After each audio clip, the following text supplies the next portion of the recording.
Okay.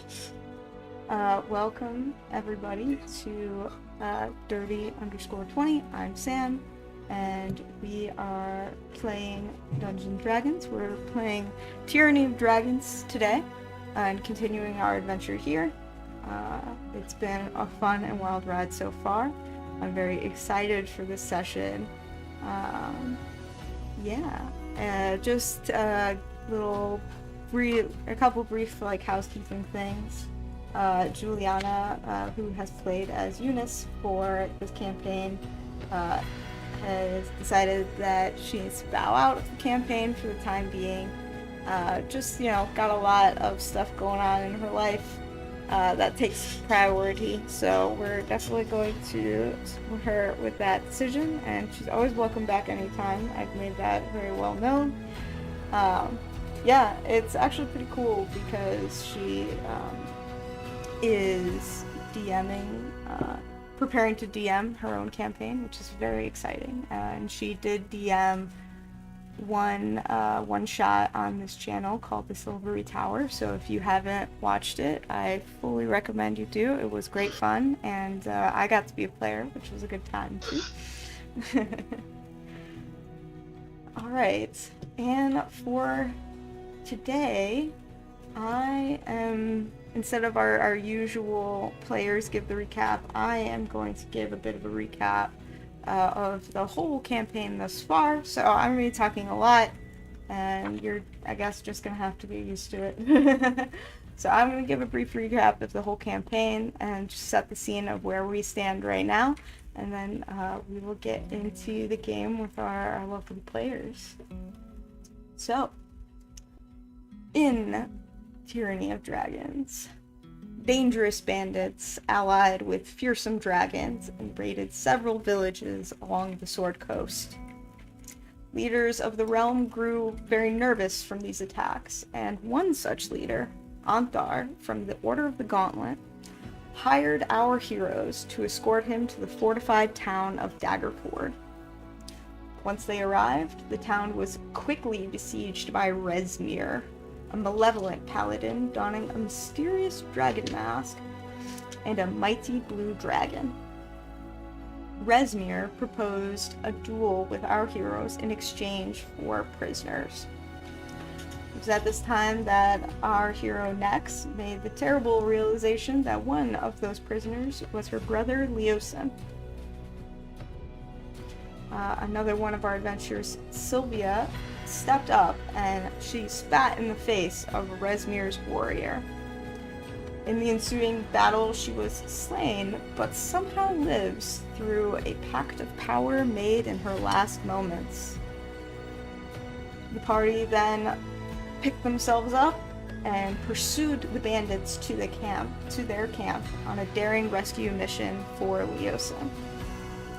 They succeeded, and they learned that Leosin is actually a spy for the righteous Harpers. He revealed that these are not any old ordinary bandits, but they are in fact the cult of the dragon. And they plan to use the 5 dragon masks and an artifact called the Plane Key to free Tiamat and bring her to the material plane. The situation is much more dire than anyone could have thought, and our adventurers quickly set off to Waterdeep in order to beseech the Lord's Alliance for aid. The party had a chance to explore the city, much to the pleasure of our hero Eureka, who was very fascinated by a haunted house and also by some ghouls that plagued a local cemetery. With some of these side quests concluded, the party was then contacted by Cup's mentor, the eccentric Professor Oakley Thistlewickle of the Emerald Enclave.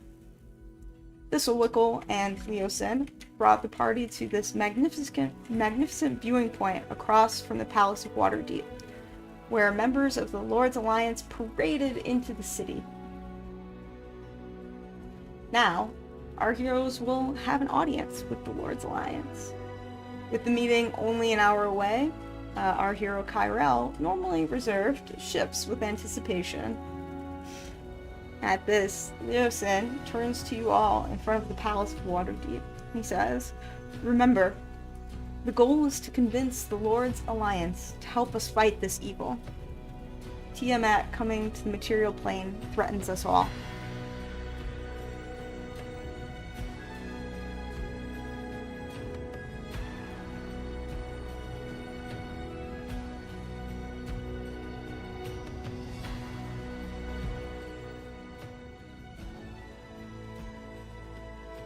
So the scene is set.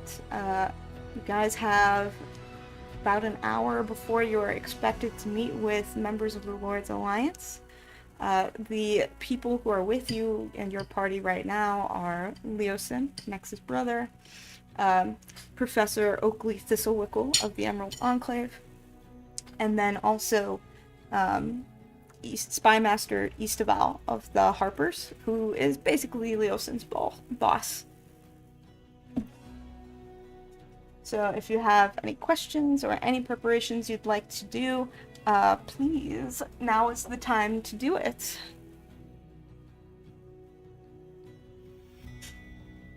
How is everyone feeling? Is everyone good? Health-wise?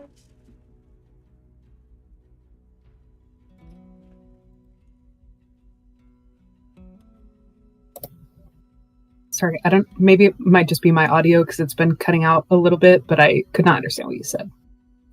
Oh, I was just asking if, sorry, Salem's being insane.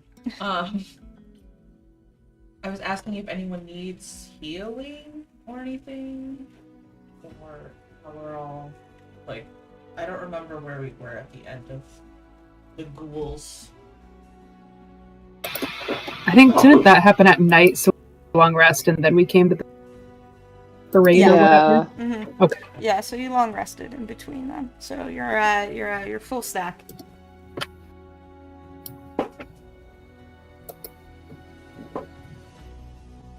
Did forget to look at my prepared spells, so I'm just taking a second to do that to see if... On one hand, I feel like using magic during like a high-stakes diplomatic thing is stupid as fuck, and yet I feel like we might need it. Very true.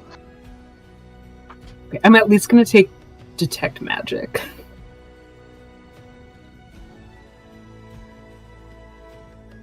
I think going into this, Kyrell's gonna be like a bit hunched over, like you can see his eyes are kind of shifting back and forth, like looking at the doors themselves, and has his hood on top of his face.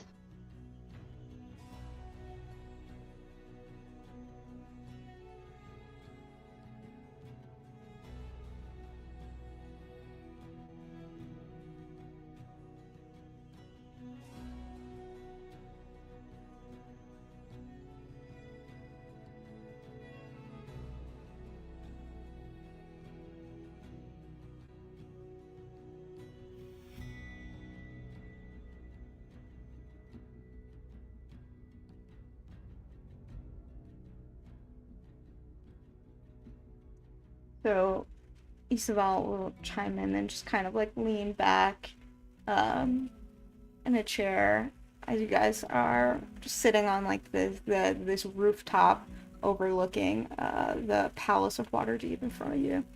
She says, "Well, how do you guys feel? Do you feel ready, prepared?"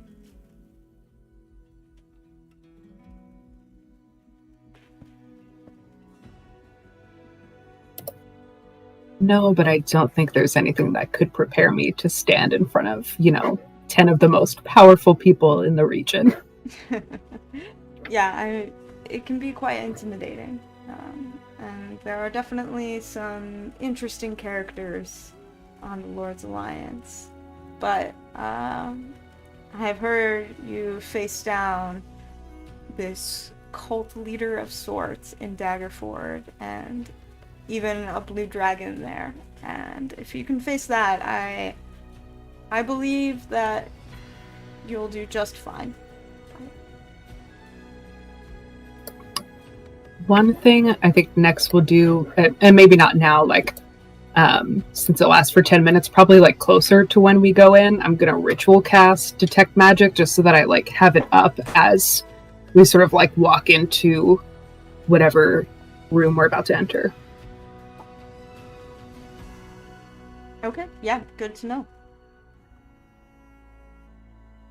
I don't know if anyone else made notes of this, but do we have any, like, physical proof that we have to bring into this meeting? Like, do we have anything that, like, marks that these are, like, followers of Tiamat? I remember like we went through papers and stuff at the camp. Did we take anything from like the diary or the plans? We took the diary So, yeah, from the poems. Yep, all the poetry. Yep, the poetry book. The bad poems about black dragons. Sylvia has like some like treasure roots and stuff too from like that camp. Yeah, and then I don't know if we disposed of it, but did we also take their clothes? Yeah. And like a mask too. Okay, I thought mask for sure. Yeah.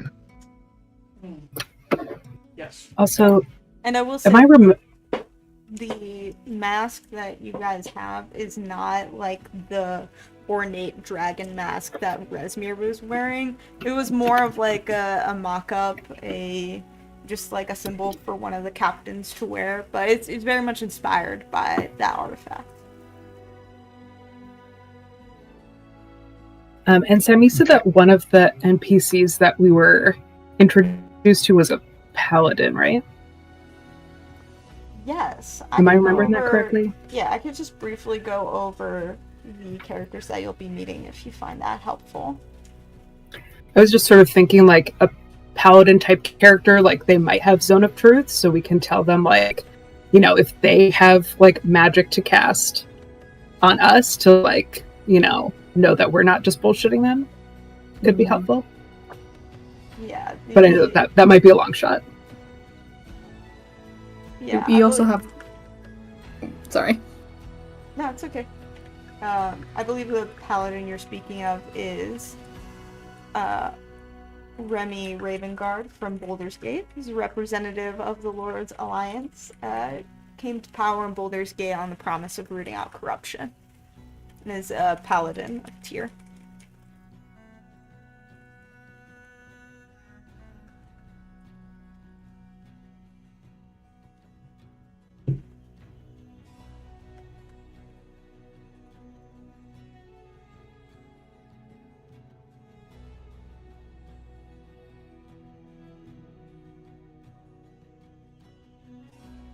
I think Cup is ready. Cup probably has some of this stuff, like, ready to go.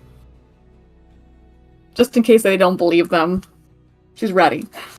She's got the proof, the receipts.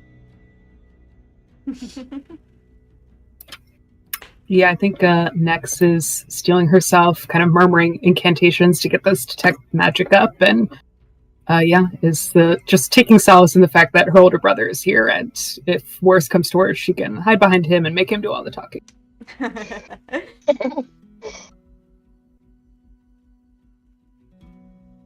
All right. So, with that, next you mutter the last bit of the incantation for your detect magic as you all approach the gates to the palace, accompanied by Spy Master Isabel, Leosin, and Professor Oakley Thistlewickle of the Emerald Enclave.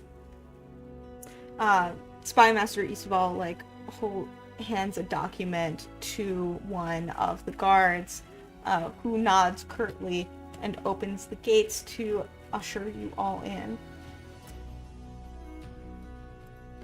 You are accompanied by a fleet of 4 or 5 guards as you enter the palace grounds.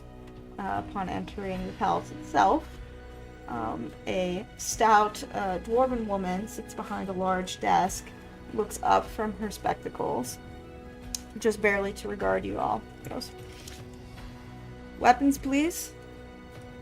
You can leave them on the table, and you'll get them back after your appointment. Eureka is going to pull out the pad of the notes pad that she has with her and ask if she can bring it. Sure, paper is just fine. And I'm assuming the pen is fine as well. Or the Yes. shells. Okay. This isn't TSA. I don't know. Perhaps. I don't know. It has to be a number 2. It's standardized testing rules. It has to be a number 2 pencil. Damn it. Does a staff count as a weapon? It's a good question. I don't know. I'm gonna roll a d20. Staff is fine. It's a Cool. walking stick, right? Yep.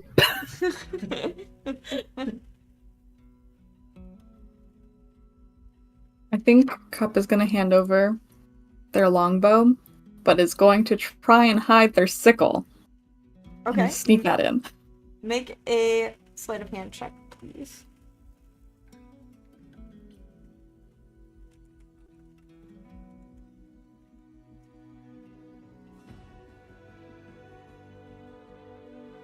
Let's see. Whoa. Okay. That's a 9. Yeah, so the dwarf behind the table takes your bow and then just like clears her throat a bit. And just like stands there expectantly. Oh, how'd that get there? And I'm just gonna begrudgingly hand it over, and like as they try and take it, I'm just like not gonna let go for like a second. But then I'll release it. Classic Joe, always hiding sickles in your bag. Oh my god, is Joe coming? Joe can come. Yeah! Oh yeah. Nice. Yeah. I should have hit it in Joe somehow. We should have hit it in the magic bag of holding. Ah! Cup's not the smartest. It's okay. Seems in character. Exactly. Are we allowed to keep shields? I suppose that's fine. It's a means of defense, but yeah, anything overtly violent will land you in a spot of trouble.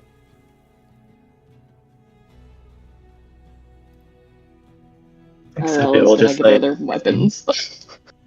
yeah.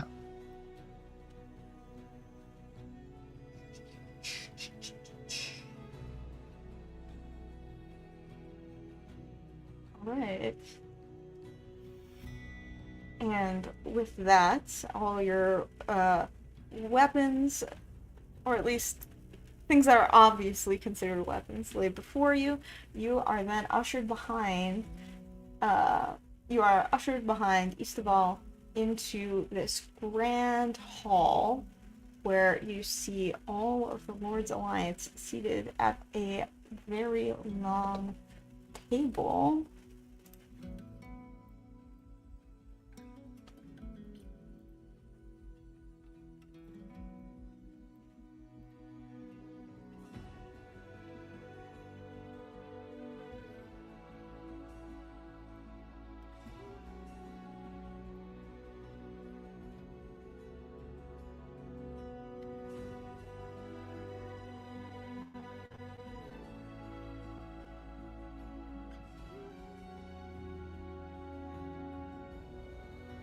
Yeah, and you see all the Lord's Alliance seated at a long table here.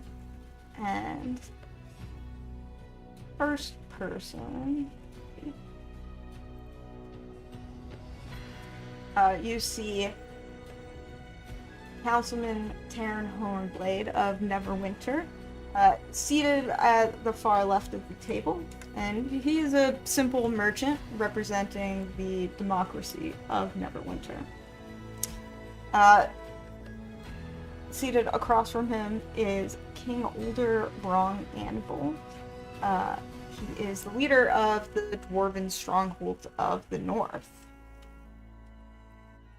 Then you have Marshal Remy Ravengard of Baldur's Gate. who came to political power on the promise of rooting out corruption in the city.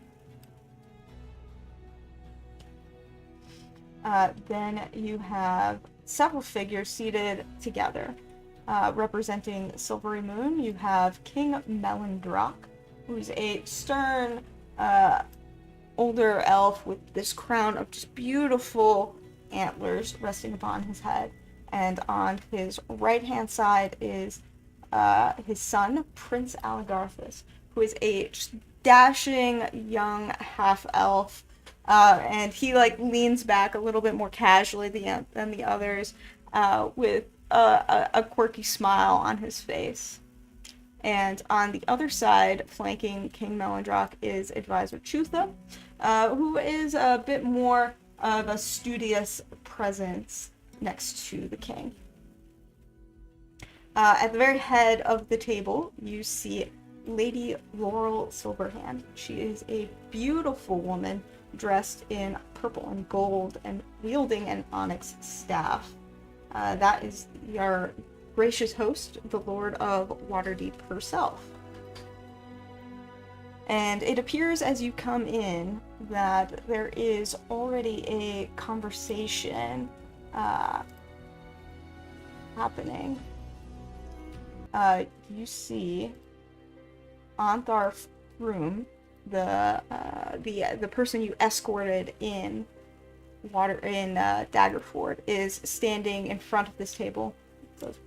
And it is true that this blue dragon came to Daggerford and besieged the city. And then he looks at you who have all entered. He says, right on cue, the heroes have arrived.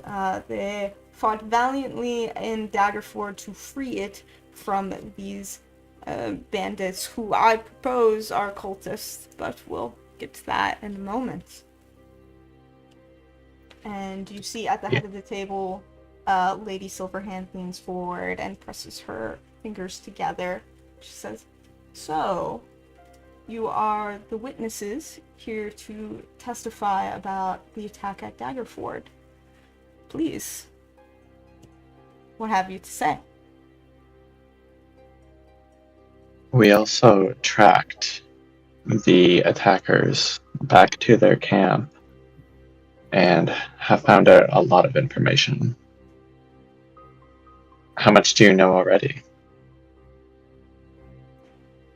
Lady Silverhand leans forward a bit. Frankly, not too much.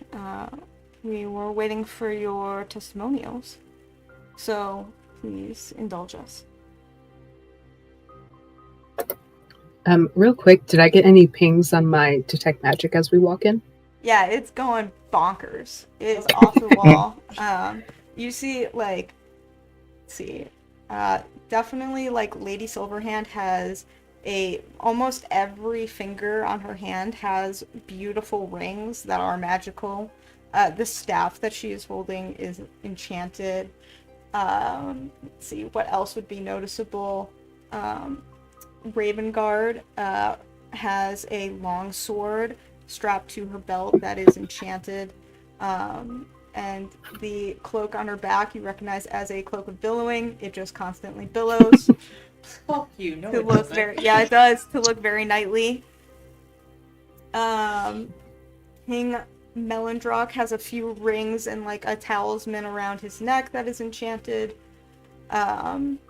Prince Aligarthus would similarly, he has jewelry on, but not all of it is enchanted. You get the sense that some of that's just kind of who he is.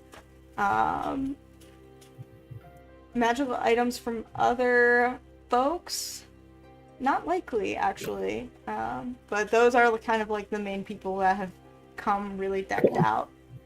Cool. But it all kind of seems more just the level of stuff you would expect for people at this level. There's nothing that sort of catches my attention as being out of place or concerning. It's run of the mill. Yeah, I would say nothing concerning. Yeah, there's nothing else in the room that is enchanted other than some magical items that some of these leaders carry.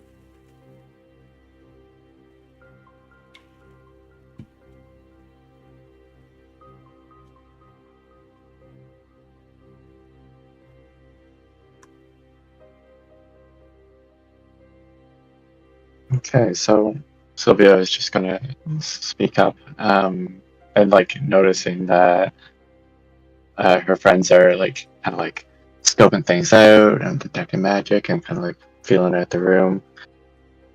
She'll just launch into the story about Daggerford. So it started. We began noticing that these were clearly organized people. They were dressed in matching robes. The leaders had masks. There was a hierarchy, seemed to be led by the dragon, but with humans doing their bidding.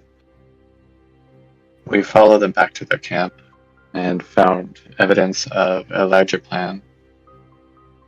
Things involving magic and worship. Basically, it seems as though they're after an object, some sort of plain key, with the goal of bringing back Tiamat. They have gold, they have resources, they have organization, and they do have a plan as well. We have proof and names of all of this that you can review at your convenience. My friend here has them.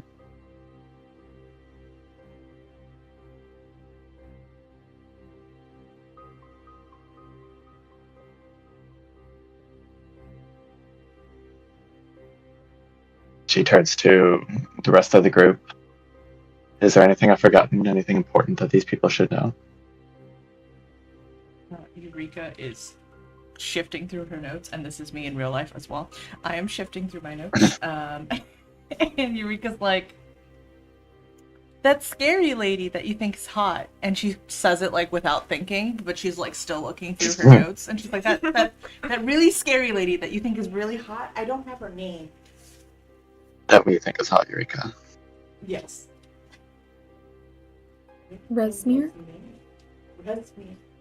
Or Langdarosa?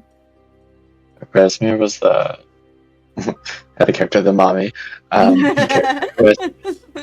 Resmir seemed to be in charge. Langdarosa seemed more of the muscle behind the operation. Oh, and then the distinguishing features that they had on there. I'm sorry if we mentioned that. I don't have that. Yeah, they had specific the specific way that they're putting paint on themselves to signify they're part of the cult. Yeah, it wasn't paint. It's literally parts of their skin that are dragon scales. Oh, Almost like an infection or a disease of some kind. perfect. I will describe that in abject horror. These 10 people. I thought it was paint. Lady Silverhand considers what you're saying. Says, this seems quite religious in nature, and the fact that dragons were working with this cult, so you say, is quite concerning. And it appears they did do quite a number on Daggerford, and with Daggerford being so close to Waterdeep, obviously I have a vested interest there. And at this, King Melindrock leans across the table and says, I, on the other hand, see little of what this has to do with my kingdom.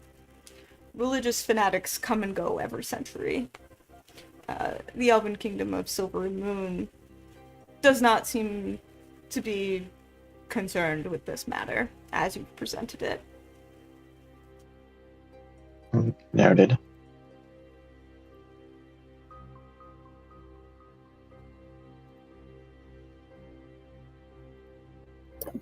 Can I, like, as Sylvia was talking, do like an insight check just to try to get a read of the room to see like everyone's reacting, like whether everyone kind of looks like surprised or someone looks like they're trying to sort of like mute their expression or anything like that? Yeah, sure. Go ahead and make an insight check. Okay, 18. 18. Okay. Yeah, you see that there is a little bit of tension between this disagreement of Lady Silverhand from Waterdeep and King Melindrock from Silvery Moon. She seems like willing and open, but he's very closed off to receiving this information. And that has the rest of the room a bit on edge. Like, what are these two powerhouses going to do? And with an 18, you see, next to King Melindrock, you see his son, the Prince, leans forward and, like, regards you all with a bit of a curious look. And he's looking really intently at Kyrell.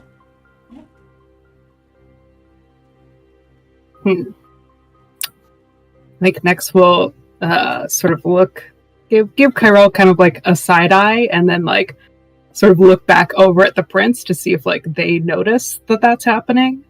But we'll sort of like clear her throat and addressing King Melindrock say sort of like, with all due respect, Sir, Your Highness, Your Majesty, I think when Tiamat is concerned, it has more to do with the fate of all of us on this plane than your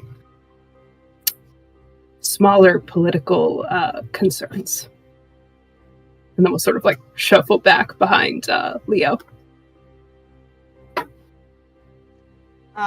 He seems a bit affronted at your boldness.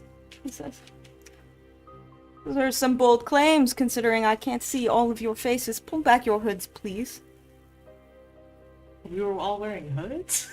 Kyrell specifically did say that he was wearing a hood. Suspicious.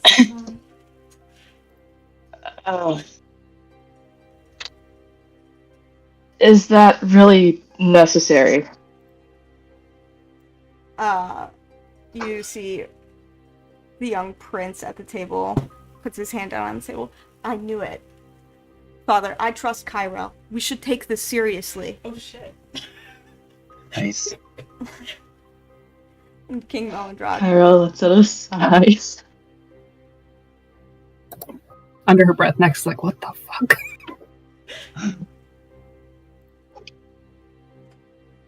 Kyrell is gonna pull back his hood.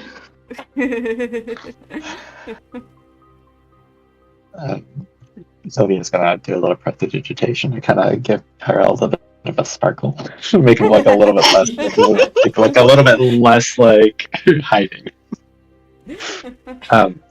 Could I also do an insight check to see if I'm trying to get a sense if like anybody is glancing to each other to like see if there's any like, kind of like factions within this group? Yeah, sure. Go ahead, make an insight check.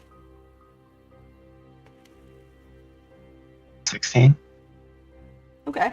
Yeah, with that, you would see that the division is pretty clearly aligned, like, between King Melindrock and Lady Silverhand. Some of the other members of the council seem to be more like yes men. The wild card here would probably be Marshal Ravengard, who is just really enthralled in, like, this scene that is playing out before you. Is there a sense of like who's on Silverhand's side and who's on the King's side? It's kind of up in the air. It seems divided evenly. And the young prince leans next to his father and says, "Look, if Kyrell says there's something wrong, there's probably something wrong. We should take it seriously. Religious fanatics or not, they could be dangerous." And King Melindrock leans to him and says, "Know your place, my son. Kyrell has brought shame to our family before, Whoa. and many of their tinkering projects have failed, if I recall." What? Kyrell, your father, regards you with a stern look. Bitch. I could never pell a fast one on you, could I, Aligar? Father?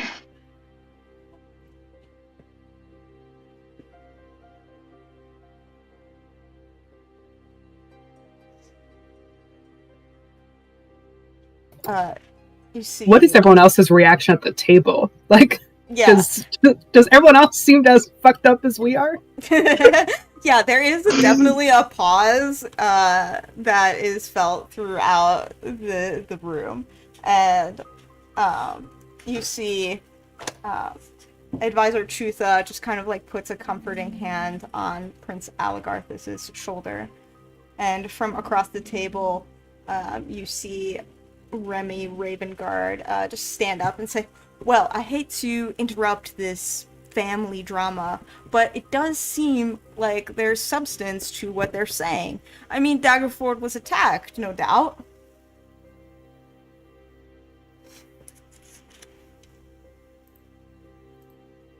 And Lady Silverhand nods her head in agreement and says, "Yes, that much is clear. Whether this cult has grander designs, it seems there's no hard evidence there, however. But," and she looks at King Melindrock, "if they were to acquire such hard evidence, would you be more willing to take this threat seriously and potentially stop what they claim to be a great evil?" And at this, King Melindrock considers thoughtfully for a moment, and you see his advisor next to him just kind of leans forward and whispers something in his ear. And his expression changes a bit, and he says,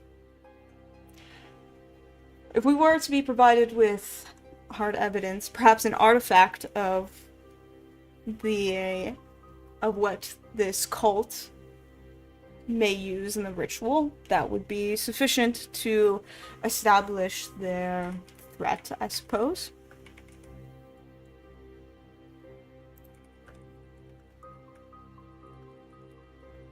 Sorry, who said that? King Melindrock.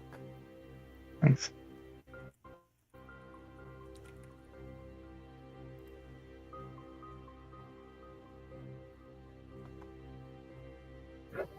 So just to be clear, are they asking us to essentially present them with one of these masks?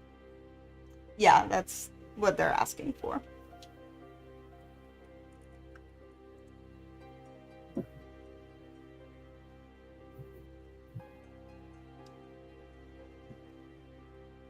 And Lady Silverhand provides some clarification on that. So, then perhaps it's settled.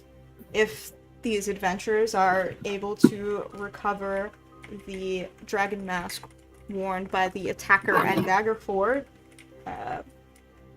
then the Lord's Alliance will strongly consider more aid to this cause, and potentially slaying this great evil or disrupting their efforts.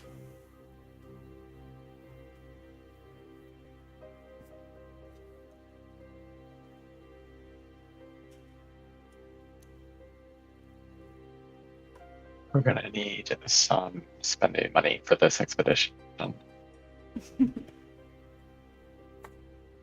And Lady Silverhand says, "Well, that's a good point, and I see no issue with providing you some upfront funds, as Waterdeep is, close to Daggerford, so I have a bit more of a vested interest.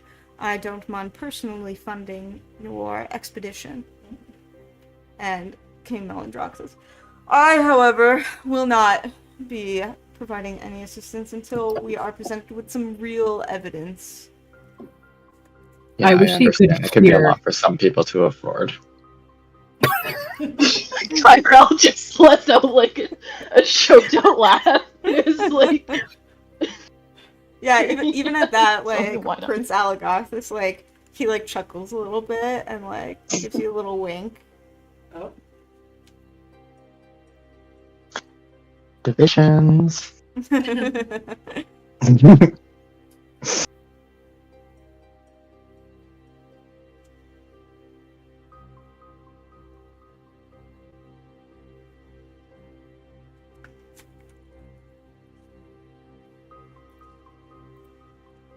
Alright, is there... well, let's see.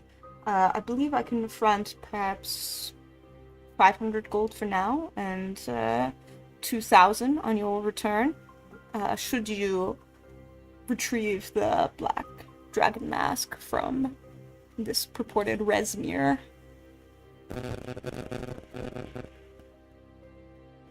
Does that seem fair to everybody? Next nods. I would say so. Alright, then it's settled. And people begin to like kind of get up from the table, and it becomes a little bit more casual. You see, King Melindrock and Prince Aligarthus are having like a heated conversation, while some of the other like Councilman Hornblade begins talking to Lady Silverhand, and Marshal Ravengard actually approaches you as a group as some of these side conversations start pairing off. She says, well, I know that was a bit tense. I'm Ravengard. Pleased to meet your acquaintance. And her cloak is ever billowing behind her. I was hoping to speak with you, actually. Can we talk privately? Yeah, sure, of course. Do you require something? And, she says this as is it the two of you, or is there other people walking out? I could, does the group want to come? I just feel like this would be a good person to tell about, the castle and the corruption stuff. That's exactly what I was thinking. I'll tag along. I think Cup's gonna wander around and just keep an eye on everyone. It's watching what the conversations are happening between who and what's being said. Yeah, awesome. Okay. Yeah, so we'll start with the group conversation with Marshal Ravengard, and then we'll come back to you, Cup, as you kind of loiter around the room. So, as your group kind of peels out into a more private hallway outside the Great Hall, Marshal Ravengard regards you all. Yes, I'm glad we have an opportunity to speak. I commend you on your efforts in Daggerford. Thank you. I love what you have done with the city. Shit, that was awkward. What would you done with the place? Thank you. It was hard work, but I think it was worth it. So I didn't tell the whole story. We also uncovered routes of travel for the treasure that they removed from the town that was sacked. And we also spoke with one of the guards. And a lot of it seemed like it was coming to a castle nearby. Has anything suspicious been going on within your realm? She leans back. Well, nothing particular regarding a castle, but I have had contacts come to the city before me and just investigate here, as I did have suspicions that there would be some corruption in a city this big, and it's my oath-sworn duty to root out that corruption. I have, in fact, read a report about a local trading company that's had some shady dealings recently. And if you're saying that this group is transporting a lot of treasure, then perhaps they hired out, bought, or bribed somebody at this trading company. It's called Blackstaff Trading Co. And if I were you, that's probably where I would begin.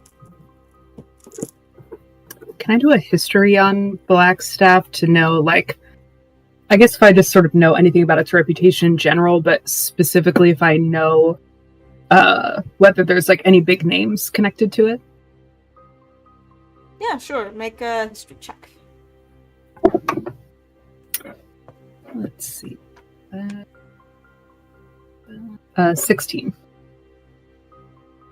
16. Yeah, with that history check and you being native to Waterdeep, you would know that this trading company often handles, selling out caravans and even the hiring of, escorts to protect caravans and basically facilitates trade. They had recently gone through a financial rough patch, but have reopened within the past few months.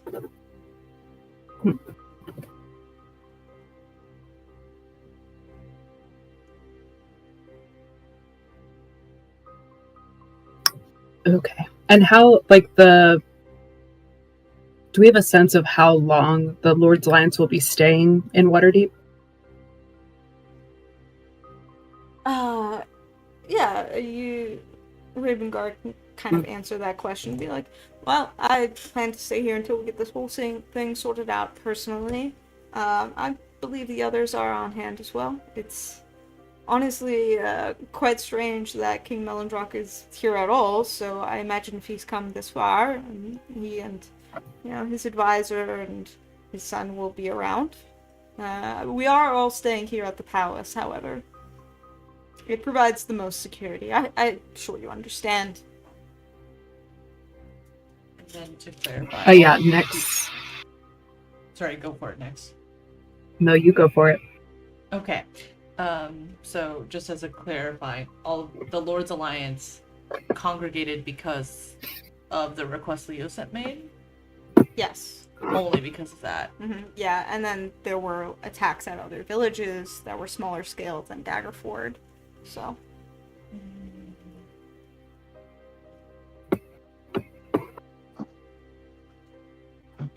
Also, just to fill you in on what you missed, Ravenguard gave us the name of a trading company that's had some shady dealings recently to look into. Sweet.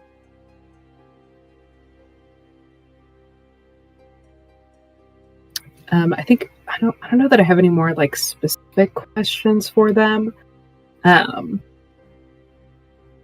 I don't know, I don't want to be too shady, but trying to sort of insinuate that it's good that she's here in the castle and to keep her eyes open for any suspicious activity, but I don't want to make it seem like I'm accusing anyone else in the Lord's Alliance. Of course, I'm oath sworn to uphold justice, so I will do my best.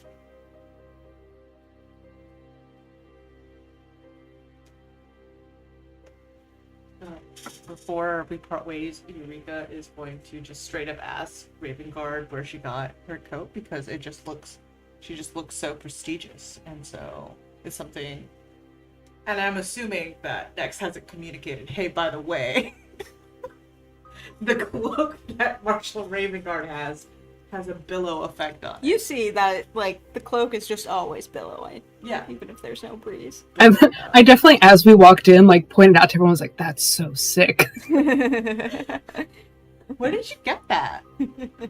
Yeah, and she's like, oh, well, thank you. I had it handmade in Baldur's Gate. Oh. Yeah. Yes, it was a gift to myself after I became the Marshal of Baldur's Gate, so. But anyway, we should return to the others, I'm sure. I'm sure our absence will be noticed. And then, Smash Cut, while that's happening, we go to, Cup, who has just been kind of loitering around listening to some conversations. Let's see.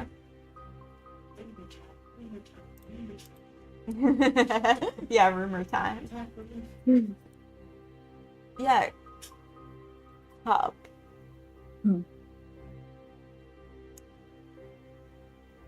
I want you to. This is a really interesting combination of things that's happening right now in my head. Give me a moment to think.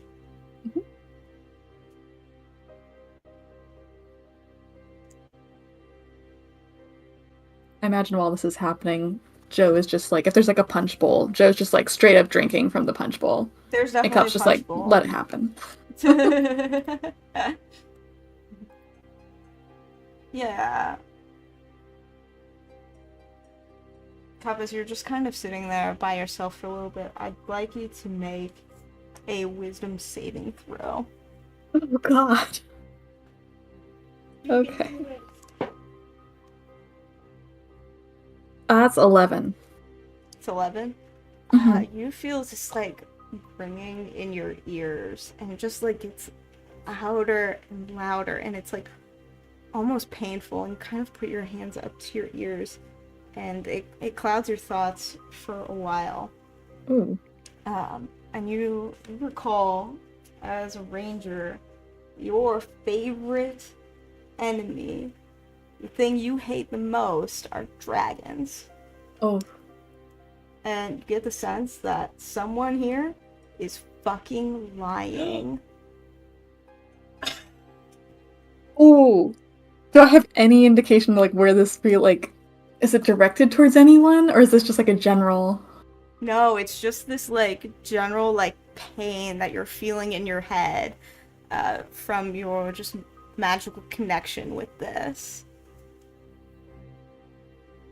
Ooh. But you just your head is clouded, and you can't tell like what direction this like presence is coming from or anything like that.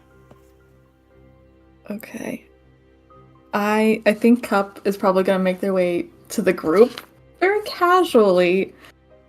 But at the same time, I think she's just gonna take stock of like who's talking to who. Does it seem like people are grouping up into like different like little like pairing off and chatting?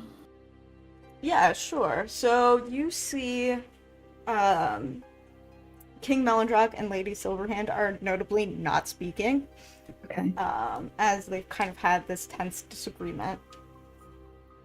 You also see Advisor Chutha and Prince Alagarthus like talking, having a quiet conversation. The young prince looks a little bit distraught with kind of what's happening, and the advisor seems to, just be kind of standing there listening to him speak. And the two of them kind of like look over to you guys as if they'd like to also have a conversation with you in a moment or so.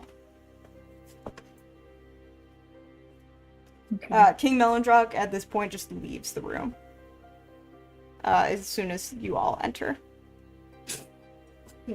Bitch ass. Yeah, he's a bastard. And then the prince is still around. Yeah, the prince and the advisor are still around. Eureka wants to go talk to them. Okay. And she really wants to strike up a conversation with Alagarthus. Sure. Mostly at a bid to make fun of Kyrell, or at least point daggers at Kyrell for not telling Eureka that he had failed experiments that he didn't want to share with the group that she might have definitely been interested in. So she's going over to the prince and to like specifically introduce herself as like, oh, I'm an inventor just like Kyrell. I'd love to hear more. I'm enchanted. Nice to meet you. Yeah, my younger sibling has always been quite the tinkerer, and I'm not interested in any kind of tinkering and whatnot. I simply am hoping to follow in my father's footsteps, really. Eureka's face kind of goes blank because that did not that wasn't quite what she was looking for, because she is very interested in Kyrell, because Kyrell never speaks to everybody generally. You want embarrassing Yes, children's stories? yeah, Kyrell. she presses. Okay, so there was this one time. Perfect. We were playing in the kitchen, and Kyrell was trying to show me like, oh, he like fixed the oven and like made this new thing, and it was going to make us lembra bread forever. And then the whole kitchen caught fire. I don't know. I'm fucking making shit up.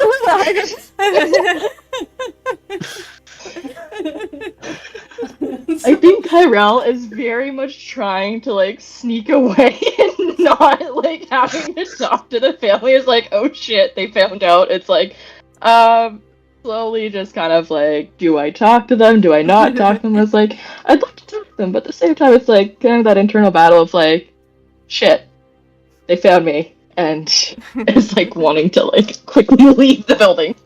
Yeah, Can I make a sleight of hand check to grab Kyrell by the collar? Yeah. Actually, this would be a grapple, so it would be contested. It would be a contested check. So, you can roll either athletics or acrobatics. Okay, my acrobatics is definitely better.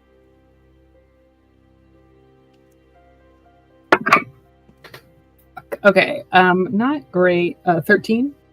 23. Yeah, so you try to grab. My brother grabs my collar as I'm trying to grab Kyrell's collar. Leosin goes, don't you just want to see the family drama unfold, though? And Kyrell escapes your grasp and, begins to... is able, actually, to sleuth out of the room with that high roll. And Kyrell, as you kind of, like, walk down this great hallway, you hear footsteps behind you, and you turn to see Advisor Chutha standing there. She goes, Kyrell, wait. Hello.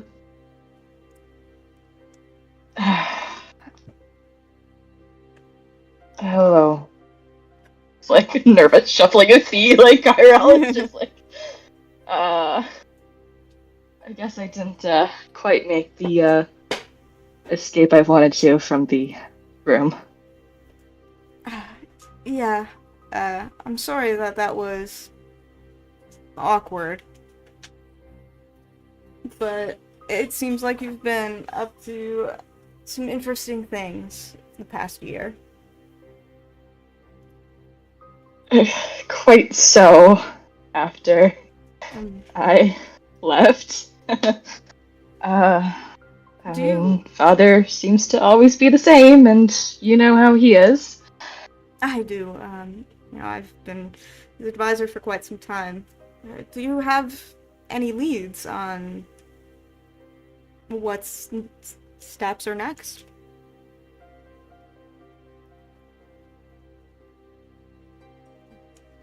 We have a few leads. But I think the closest one would probably be going back to that camp and seeing if we can get that mass to have proof. Yeah, surely. It sounds quite dangerous. And I hope you are able to at least come to terms with your father at some point. I seem to recall my inventions, although some of them don't work quite as well, and there have been a few explosions. Oh, I remember. For the most part, they have worked. This one just got ahead of me. Yeah, it does seem that way. Well, I will be here, along with your brother and your father. I'll make sure that he doesn't leave the palace and scurry back off to Silvery Moon and hide away. Don't worry. How has he been? Oh, he's same as usual, really. Aligarthus has missed you greatly, if I'm honest.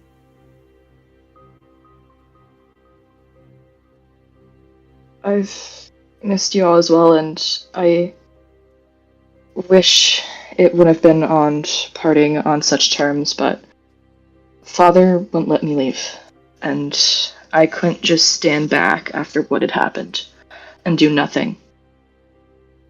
I know, it was a very trying time. Well, hopefully this whole mess will get resolved. I should head back to the others. Good luck. She turns quickly and leaves.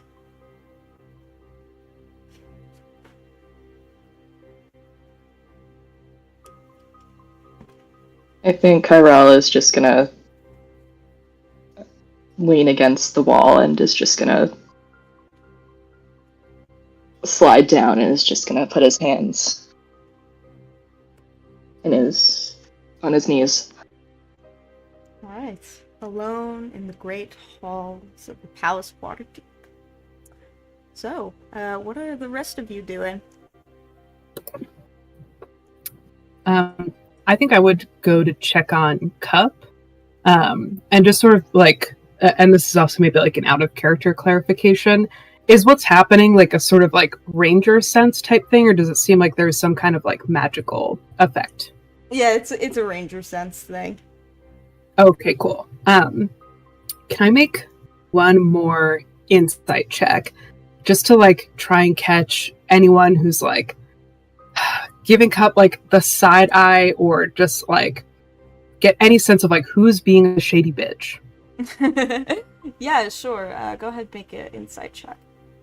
I am going to give myself a nat 20. Oh shit! I'm going to. From your portent roll.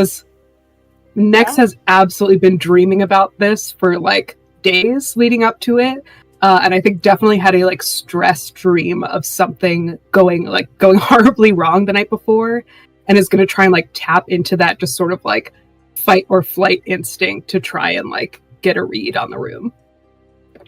Amazing. Okay, yeah, natural 20.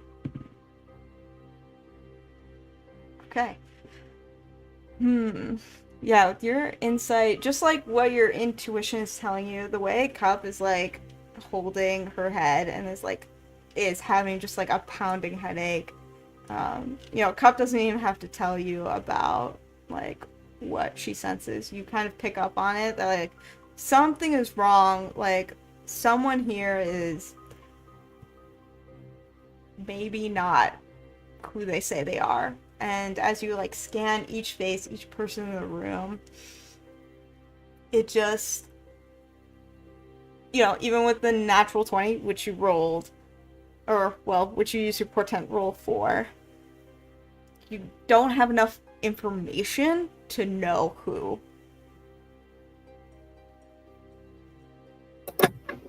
Cool, that's very fair. What does your gut tell you? Fuck. No, my gut. My gut is lactose intolerant. Okay. Fuck. I feel like Melondrock is just a bitch, but he's not. Like, he's shady another way. He's a bastard. He's not a shady bitch. Yeah. I feel like, on one hand, I'm like, well, why would Lady Silverhand be funding us? I don't fuck.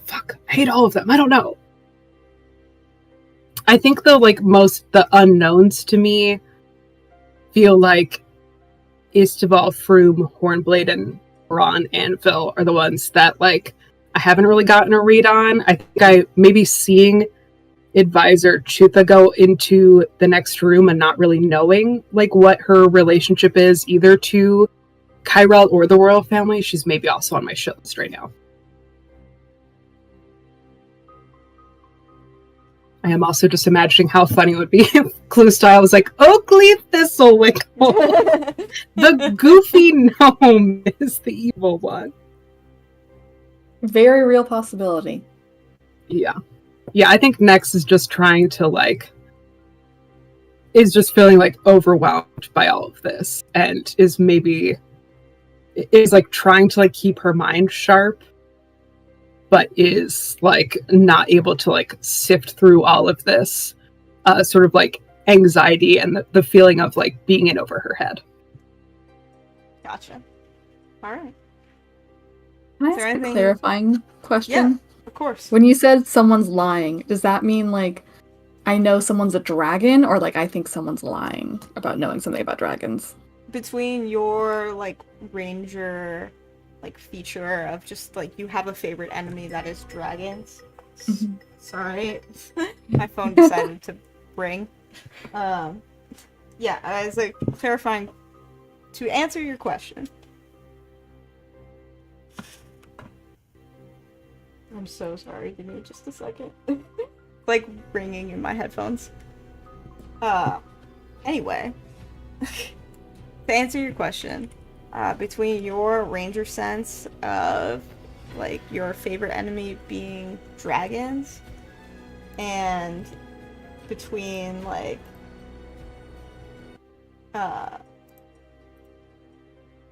in between the natural 20 insight roll from Nex, you would sense that someone here is lying about who they are. And Okay. someone here is definitely a fucking dragon. You just don't know who. You don't have enough information. And you can't tell, like, where this presence is coming from. Gotcha. Okay. Yeah, I'm just gonna head back to the group, and I'm probably not gonna leave anyone's side. I'm not gonna wander around alone anymore. Sure. Yeah, and at this point, you know, pretty much everybody else of the Lord's Alliance is, like, going off into, like, their own places in the palace. And there are some guards standing there, like, at the door expectantly, looking to escort you out.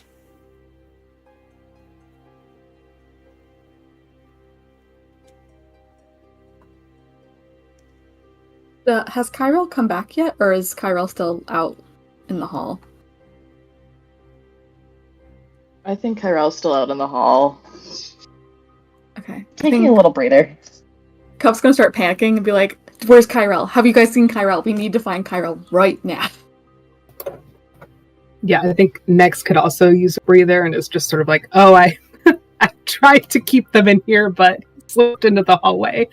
And will, like, you know, middle school dance style also slide down onto the floor next to them.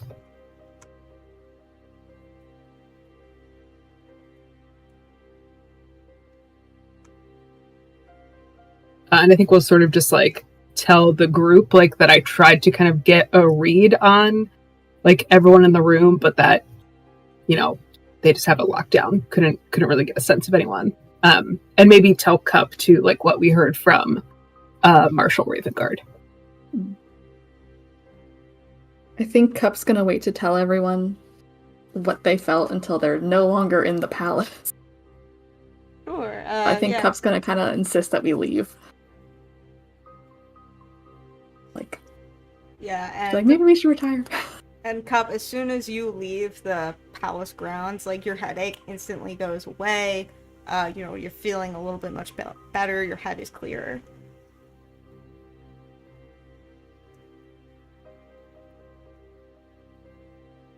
Yeah, I'll tell where- everyone what Yeah, I felt where- after we leave. Where would you guys like to go? You have a few places you can go. You can head back to where the Harpers are with Leosin and Spymaster Istaval. You guys also had a room at a couple of rooms at the Shimmering Ruby. There's also Nex's home. Just let me know where I can set the scene.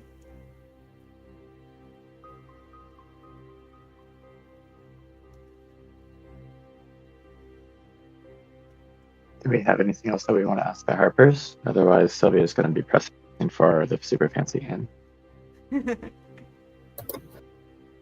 Yeah, I would assume that, like, Leo and his boss probably need to debrief. I think, like, I would just sort of maybe, like, press to him again that, like, something shady is going on, and for him to be very careful and keep his eyes open. Yeah, of course, Nex. I'm always watching my own back, and now I've got you to watch my back too. So I'm gonna head out with the Spymaster Istaval, and we've got our own debriefing and sleuthing to do. But let us know if you need anything, and where you're off to next.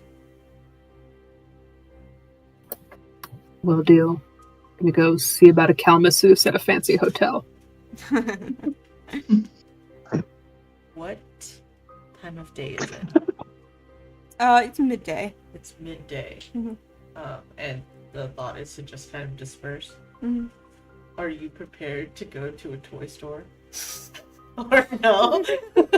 I'm still holding on to that. As a little background for you, Jess, And then for everyone who missed it. and everyone who missed the last session that was unfortunately not recorded on stream, I invented an NPC that was a toy maker, and I invented a toy shop on the spot because Eureka was just very curious and asking about it. So now there exists a toy shop in which Eureka desperately seems to want to go. And It's she fully stocked. Yeah, fully stocked. Yeah, sure. also purchased a horse that can flip. A toy A horse. toy that can horse, yes. flip. A toy horse that can flip. And then asked if they had toys that looked like cows. And was like, oh my god, I want to show Joe. And then clearly paid Ren and Dole too much money for this horse because Eureka thought it was very charming. I love that you remembered the NPC names because I did not. You wrote Forgot down those Resbeer, though. NPCs. Yeah, fuck you Resbeer. forgot Resbeer. I literally have praise Tiamat in my notes, plain key, and I have Landarosa, but I don't have a single note about what her name is. It's like, why did I do that? I'm literally dying. I love how you have a little like plastic toy farm. Oh yeah. Yes. So I'm not super committed to the bit, but I'm just saying if we're like killing time, because I mean, the other look, how options many- of There's like a sketchy. What was that sketchy trade place that we could investigate? Blackstaff Trading Company. Is that what it True. was? I mean, a toy store might be a good place to debrief because how many evil eavesdroppers are there going to be? God damn it. Okay. Let's go talk to dragons and Let's go to the shit Toys at the R toy Us. store. Alright. Alright, here we go. You make your way. Through the city of Waterdeep. Enthusiasm. Let me pull up a map of the city. The toy store. No, I don't have a map prepared for the toy store. I'm You just sorry. like pull up an image of Toys R Us. Toys R Us, yeah. Oh my god. Gotta catch them all. I think before we go, Cup is just gonna talk to Oakleaf Thistleical Mhm. and just let him know, be like, they're here, be aware, don't say anything to anyone. Oh, And then I'm dearie. gonna go. Who's here, dearie? I'm just gonna fade away into like the background while after saying it. Wait, where? Joe! Oh, god damn it. And he, like, basically unzips a tree and just walks through it and disappears. Horrifying. Tree stride, baby. Druids.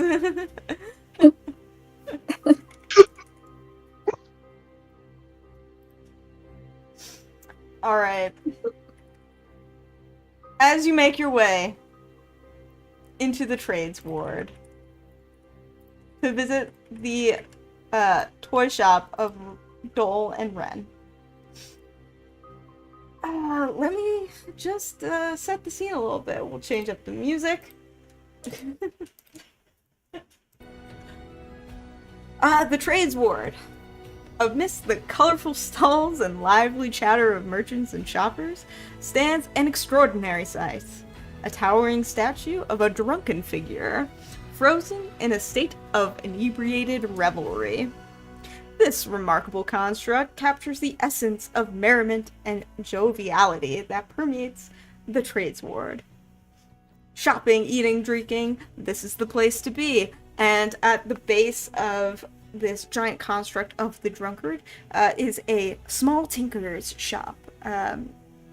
Tinkers, Toys, and Wares by Dole and Ren Incorporated.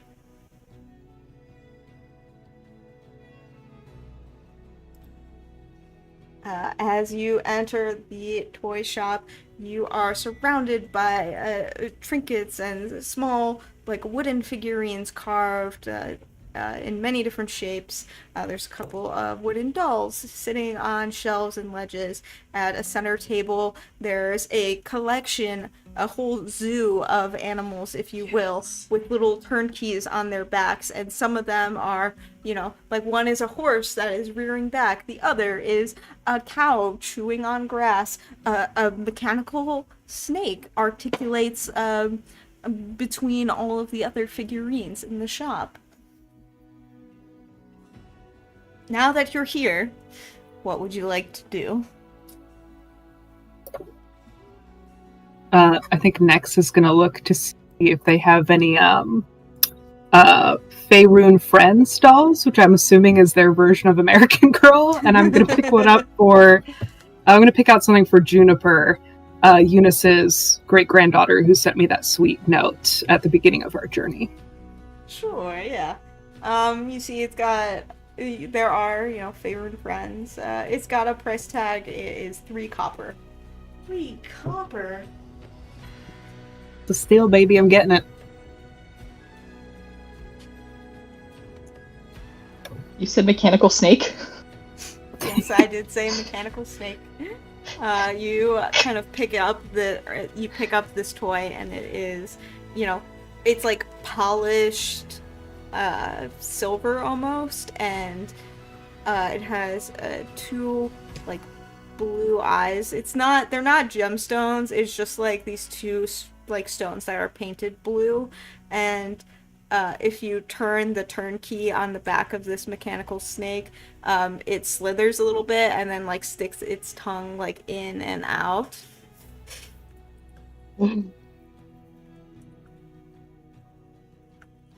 Kyrell takes one, marches up to the owner. It's like, how much is this? That's 1 silver piece. Slams it down on the table. Well, I always say, you treat yourself, whether it's toys for children, toys for, merriment and joviality. That's why we're here at Ren and Dole's tinkering toy shop. And you make the exchange, and the silver snake is yours. Do you get the sense that they recognize us at all? Or do they think we're just like a bunch of adults? They don't recognize you at all. Fantastic. Fantastic. I love that. Okay. So Eureka is going to go up to the little zoo that you have described, and she's gonna start picking each one of them up and like inspecting them, essentially, trying to figure out exactly how they work. Mostly because she likes to look and figure out how things work, but also is kind of hoping that maybe Ren and Dole will gossip again and say something weird and interesting. Because there was that weird fucking Coliseum. But Eureka buried the lead on that, so she thinks no one wants to go to the Coliseum, but she's here again to see, because these dwarves seems like they have loose lips and all the time in the world. And so Eureka is like essentially sketching in her book like the schematics of how she imagines each of these are working. So she's like reverse engineering all of these toys. Alright, and while you are doing that, please roll a d20 for rumor table to see what Ren and Dole are gossiping about today. Let's just roll something.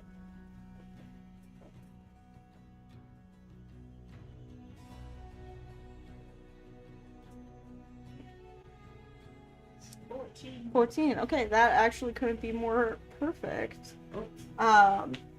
You see them talking behind their table there, and you see Dole kind of leans forward a little bit and says, "Hey, I saw a bunch of wagons leaving Blackstaff trading company today. They were like really heavily guarded, so I bet they were carrying a buck ton of treasure." And you see, like, Dole goes, Yeah. I mean, if it was pretty heavily guarded, there must be a lot going in and out of there nowadays. I'm glad that place is seems to be on the upswing now.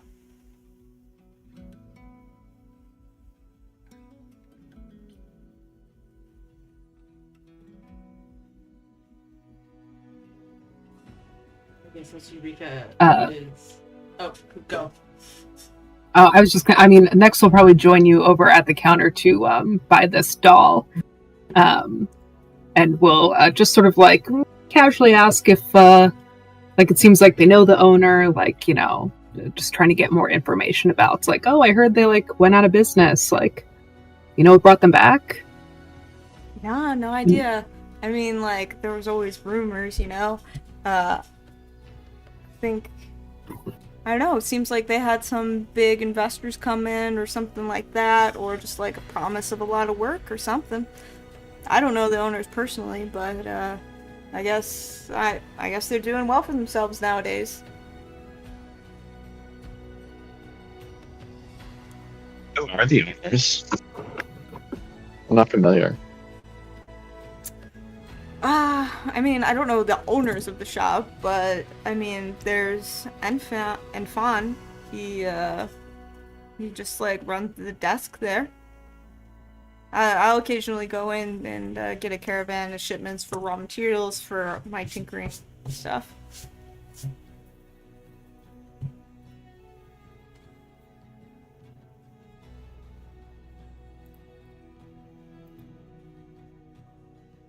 Actually, I'm part of a merchant family. We deal often in some toys like this. This is good really? work. Yeah. Make a deception check. I love to take some samples, especially all the things that my friend Eureka is interested in. It's a 23 on deception. She's got a great eye. Oh, really? And he looks over at how fascinated Eureka is and all of the toys, and looks back at you and just kind of like regards you like up and down, and is like, "Well, be damned, of course. Yeah, and let us know if that can lead to any kind of business deal in the future. If you have any notes." And he starts just like filling a bag with like toys. Can't believe you guys are robbing a toy store. The toy store. We were just doing market research for our long scam. We're not gonna scam Keep people. Eureka entertained. We have to give these to kids. Oh no, we absolutely do, but I want to find the cutest one, and this is completely in character as well. Eureka is like, I'm so excited. She just wants to like, she's like clearly her eyes are like glistening because she's almost in tears because of how excited she is. But she's remembering how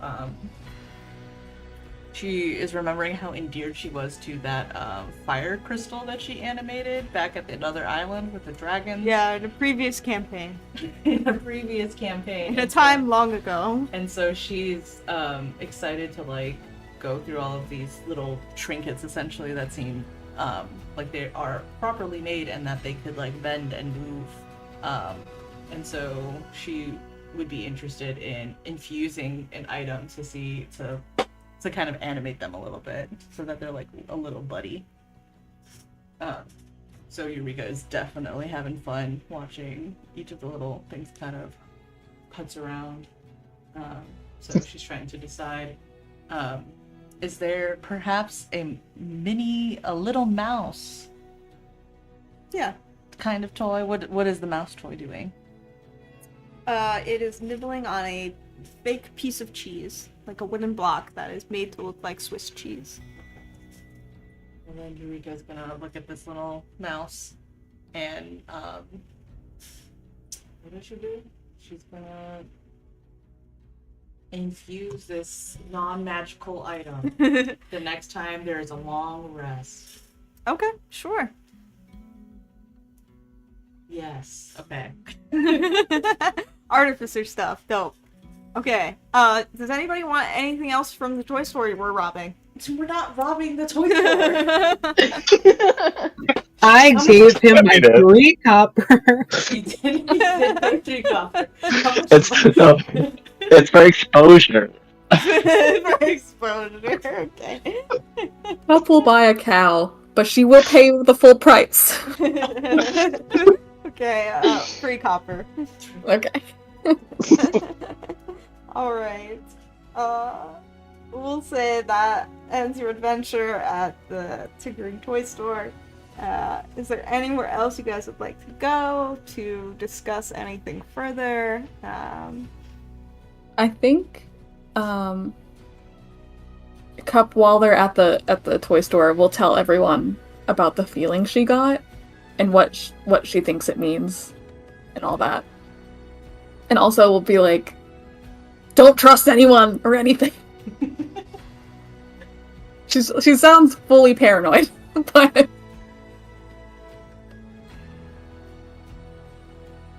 Does it feel like when you get a sense like that? ooh. I think it probably will feel like something's like standing you know when someone's standing behind you, or it feels like someone's standing behind you, but you know there's nothing there. I imagine that's how Cup feels Could when be. she feels that. Yeah.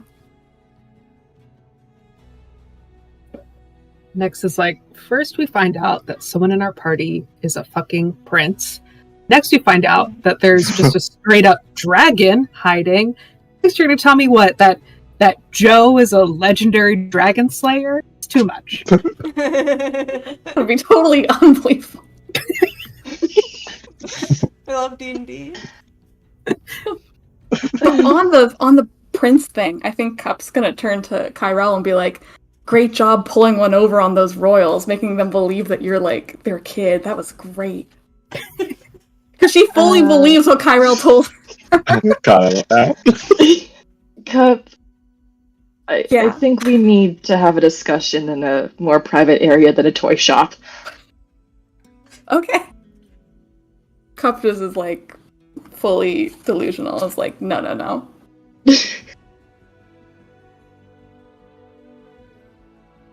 Maybe we can go back to our room and I can explain a few things that I might not have mentioned to the group.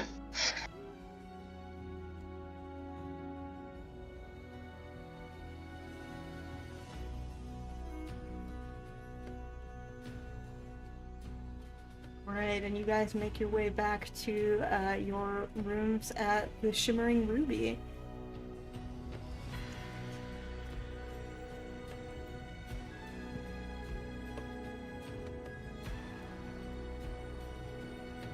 I think when they get to the room, Kyrell is just gonna take Cup and sit Cup down and like take her hand. Cup and Kyrell glances at everyone else. I wasn't exactly telling the truth when I said I was from common birth. What do you mean? I wasn't pulling a fast one, as much as I'd love to pull a fast one on my brother and my father. Lord knows they've dealt enough with my pranks and haven't experienced them in quite some time. The king is my father. What? Cup is just like completely blank behind the eyes. So Go ahead. well, wait, what happened? How did this happen?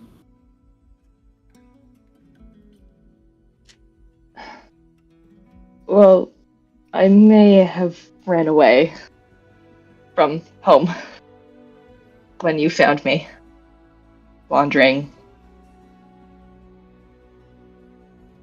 I thought you were just on an adventure. I am on an adventure of sorts. more or less to find information and retrieve something that was stolen from me. Stolen? Kyrell kind of turns to everyone at this point. I really am sorry for not telling you the truth, but it's hard to talk about, nonetheless, to even find the words to speak about it. My name is Kyrell Iliaris Galen Oakheart. I am the second prince of Silvery Moon, and that wonderful man that you met there was my father.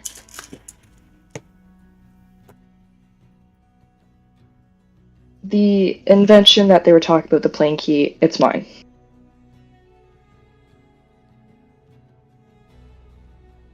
You invented the plane key? It was still a work in progress at the time. I hadn't been able to figure out. There was something missing, and I had gone so far, so many experimentations, so many trials and errors, so many explosions that I dare not name, including one time that I may or may not have cinched my father's eyebrows off, but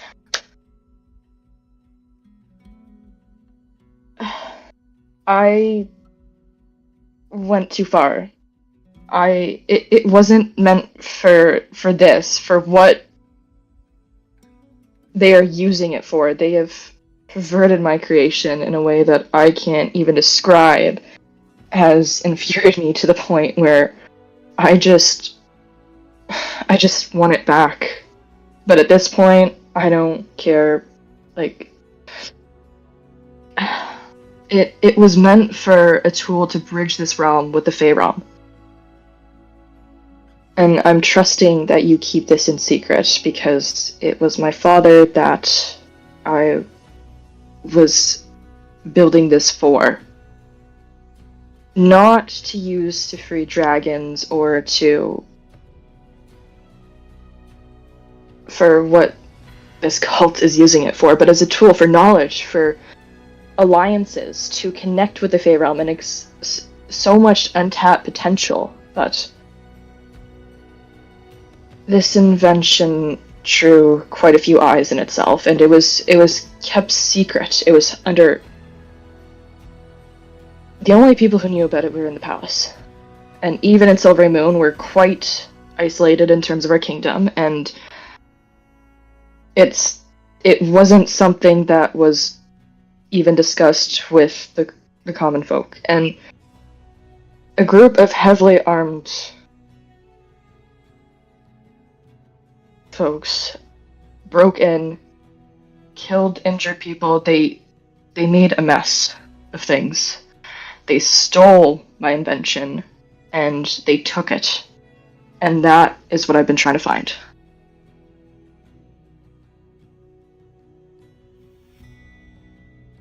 I think Cup now takes Kyrell's hands and is like, I would never tell anyone. But you should be so proud. Your sibling, your brother said that you had so many failures. This is amazing. You're amazing. And Cup's gonna give Kyrell a hug.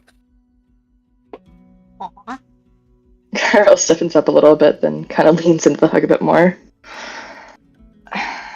My father may have been exaggerating a little bit well, maybe not so much my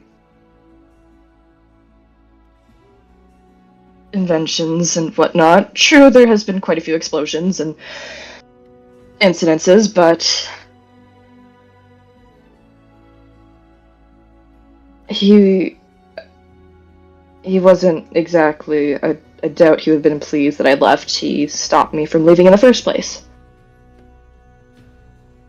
I had to come here to get it back and make them pay for what they have done to my people. I knew every single one of our staff in the castle. Everyone. And I remember all the names of those who died in the attack. And the worst part is that it had to have been an inside job. Some of the protections around the castle, some of those were my inventions. And it would have had to been someone inside the castle who would have leaked that. Because they shouldn't have been able to breach our defenses so easily.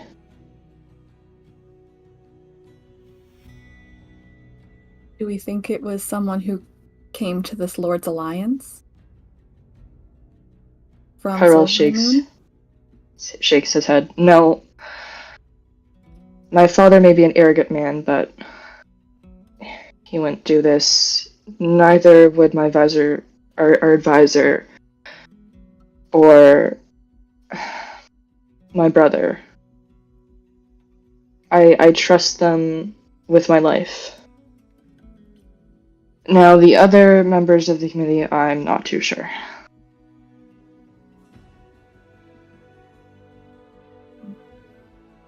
If you trust them, then I trust them.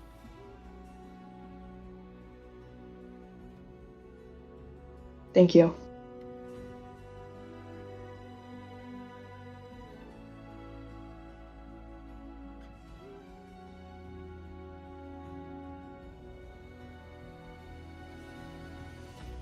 I do apologize for lying about all this. It's just I have never been able to get outside of our kingdom, and being myself, I didn't exactly know who to trust out here. Well, you fooled me. So you did a great job at playing not rich. I don't know if that means anything, because I don't really have the greatest knowledge of people, but you got me.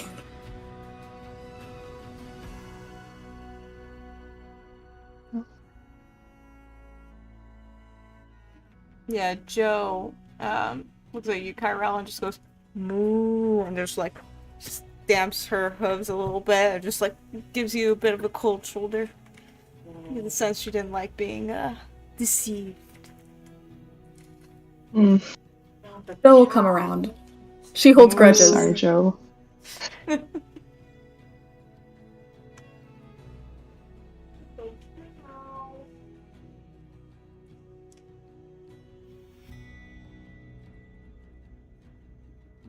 think Max has had her arms crossed, kind of listening, and is like, well, everything you just said is completely insane.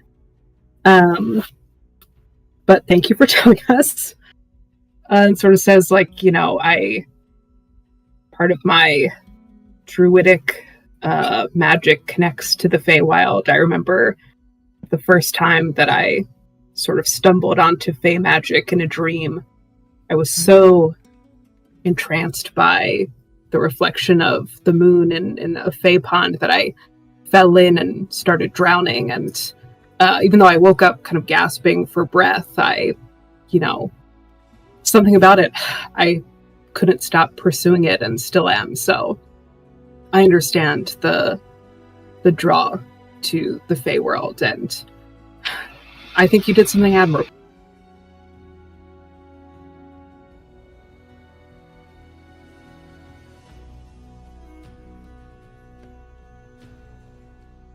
Kyrell tilts his head in appreciation.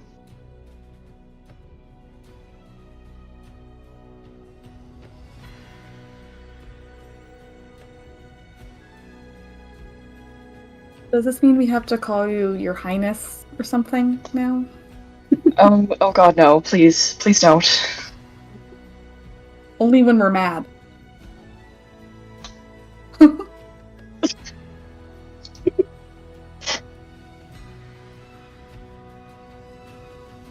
Yeah, only my father has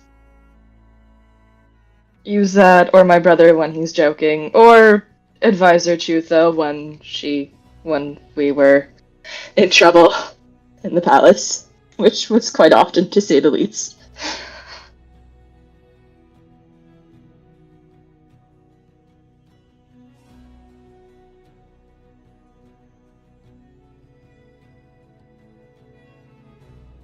So, I can understand if some of you don't trust me after this information, but I appreciate that you took the time to listen nonetheless.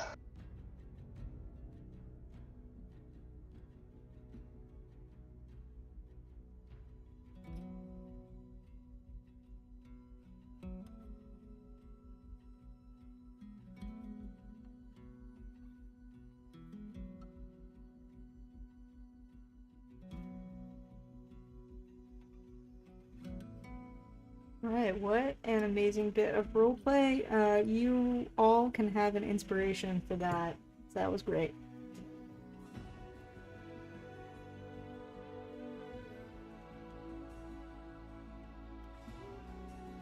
So, in the city of Waterdeep, and the beautiful inn of the Shimmering Ruby, we will find out what you guys are up to next after all of these revelations, but I think this is a good time to take about a 5-minute break, if that's okay with you all.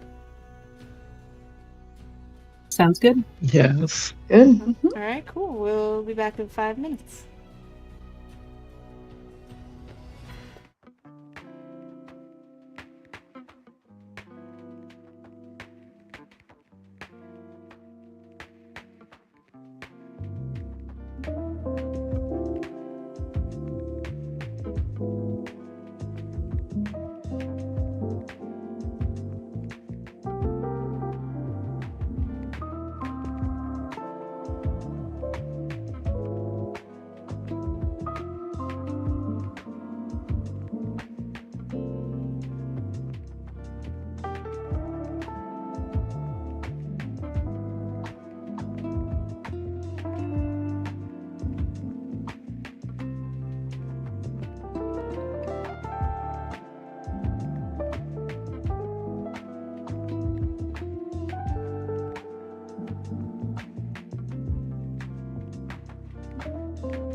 Okay, we are back.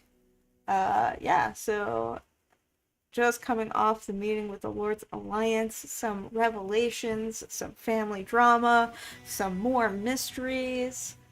So I think for expediency's sake, going to kind of skip ahead a little bit and say you guys have found Blackstaff Trading Company. It is in just the trades ward of Waterdeep. The trading company is very small, like building, but on the back end there's like a wide lot where it seems there are a bunch of wagons being kept, some beasts of burden, several oxes, some horse, and a small, not shack, but a small storefront, really, that is mostly kept for, there to be business deals at the front. What would you guys like to do? On the way there, could we chat a bit about how we're going to approach this? Sure. So to the group, do we want to probably should be up front with them, right? Do we want to pretend we're someone else? All we know is that wagons are leaving. I mean, we know the name of the desk guy, Enfant, and then we know the names of some of the people that receive raw materials from them. I mean, you could probably go in with your, I'm a merchant, to get, I'm thinking into the door sort of situation, because it's what do we want from this interaction? We just want proof? Or do we... If we're confident in who these people are, could we use the fact that we ran into those kobolds to get information? Basically say that, we were on our way back from the camp, we ran into these dumbasses, we're just trying to get the goods where they need to go, and sort of use that as a, we're on your side, this shit went wrong, you tell us how to fix it, and by that way getting information. What was on that cart again? Because that was treasures that they were taking to the castle, whatever that is. Did they make it there, or did we stop them and take the treasure and stuff? I can't remember. I don't even remember what session it was. Their wagon had broken, right. And so we basically, I don't remember what they did. If they just ran away, or if they went toward the city, but we just took all their shit. Okay.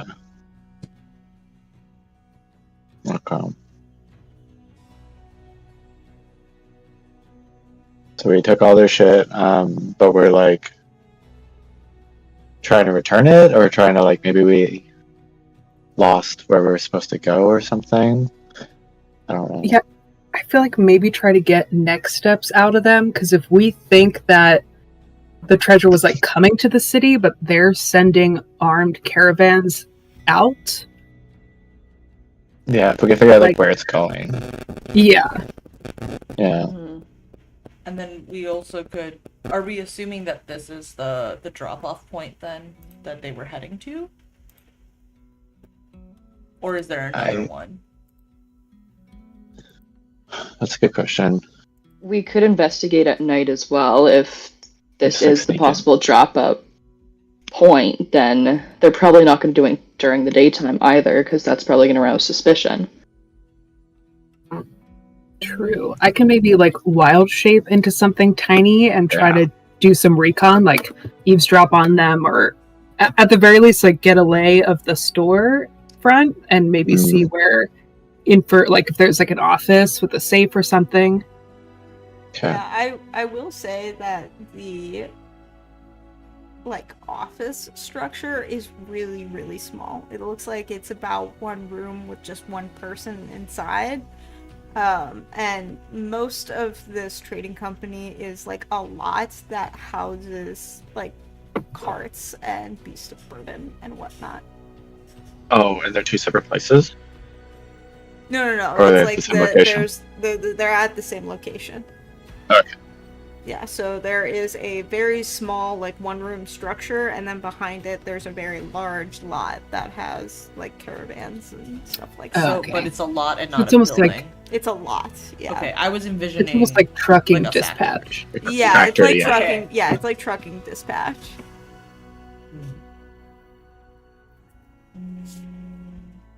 I could probably get a tour of it, but like if it's just a lot, then might be able to just get in anyways. If there's only one person in the office, maybe you can draw them out to try and get a look at the lot, and then one of us can go in and try to Paperwork. steal info. Yeah. Mhm. And I can either like wild shape, I have unseen servant to maybe try to help us out.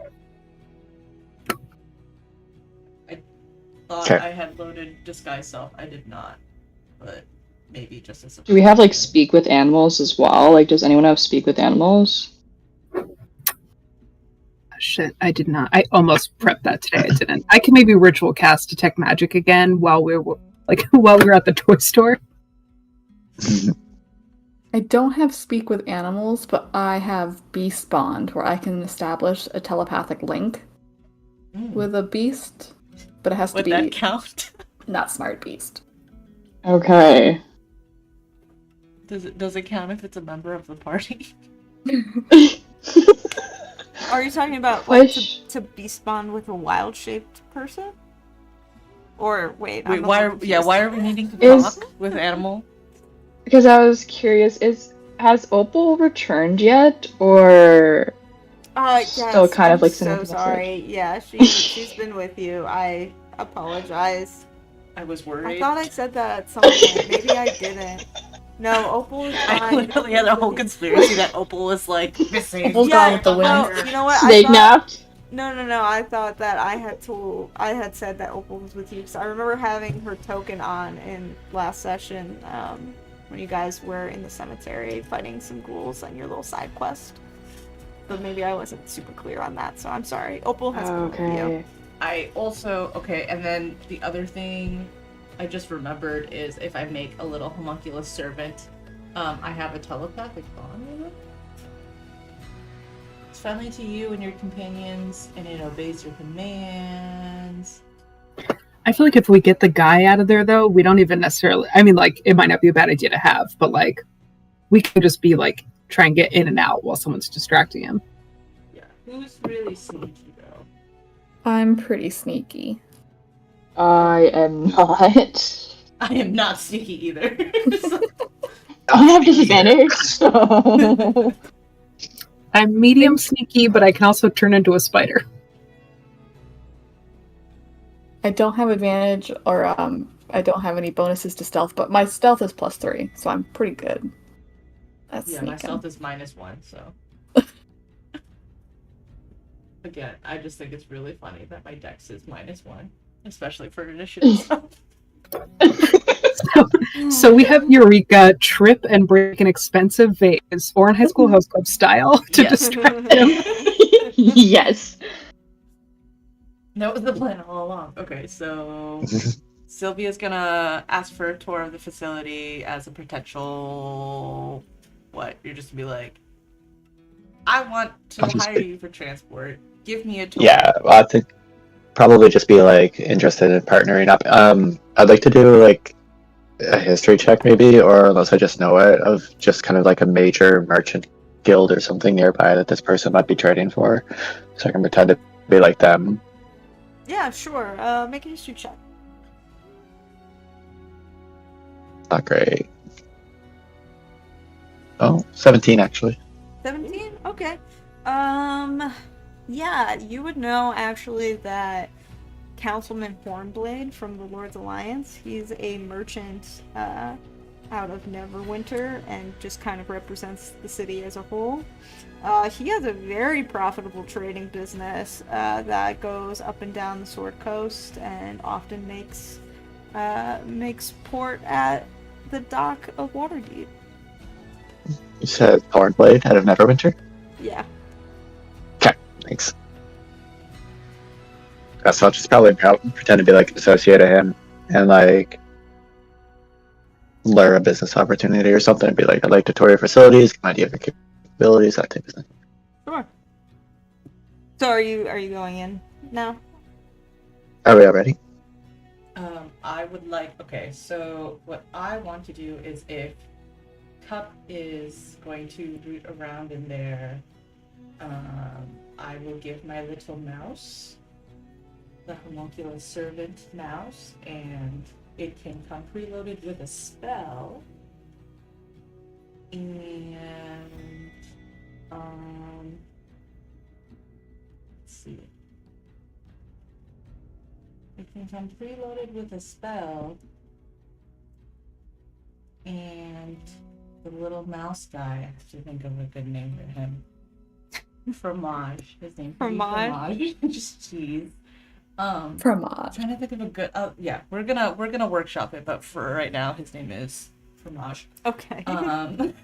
And he is going to also hold a spell, and that spell is going to be.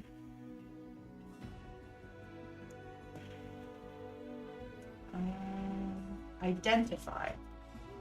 Ooh, okay. So he's gonna hold Identify so he can cast it on my behalf. And he just touches a magical item or magic imbued item, should you suspect to find one. And you get to learn about it. So he's just gonna have that loaded in him, like a little.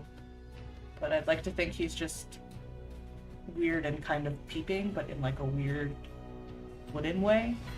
So you enchant your toy mouse, your recently purchased toy mouse, Yes. with the spell Identify from your artificer abilities. Yes. Okay. And I give it to Cup, just in case. I will hold on to that. Perfect. There's the sneaky percent again. I'm sorry? I'm pretty sneaky. I think I was going to be the sneaky Okay. person, but So I'm gonna give you like the bardic inspiration, so it's a d6 that you can use on anything for 10 minutes. okay, I'm gonna write that down. I'll use a spell slot to cast detect magic and maybe like not go all the way in, but be hanging out close enough if I can to the office to try and like catch it within the 30-foot radius. Gotcha. Okay.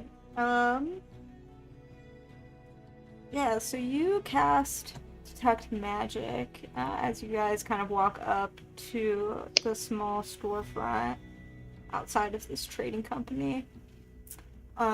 Your Detect Magic actually doesn't pick up anything.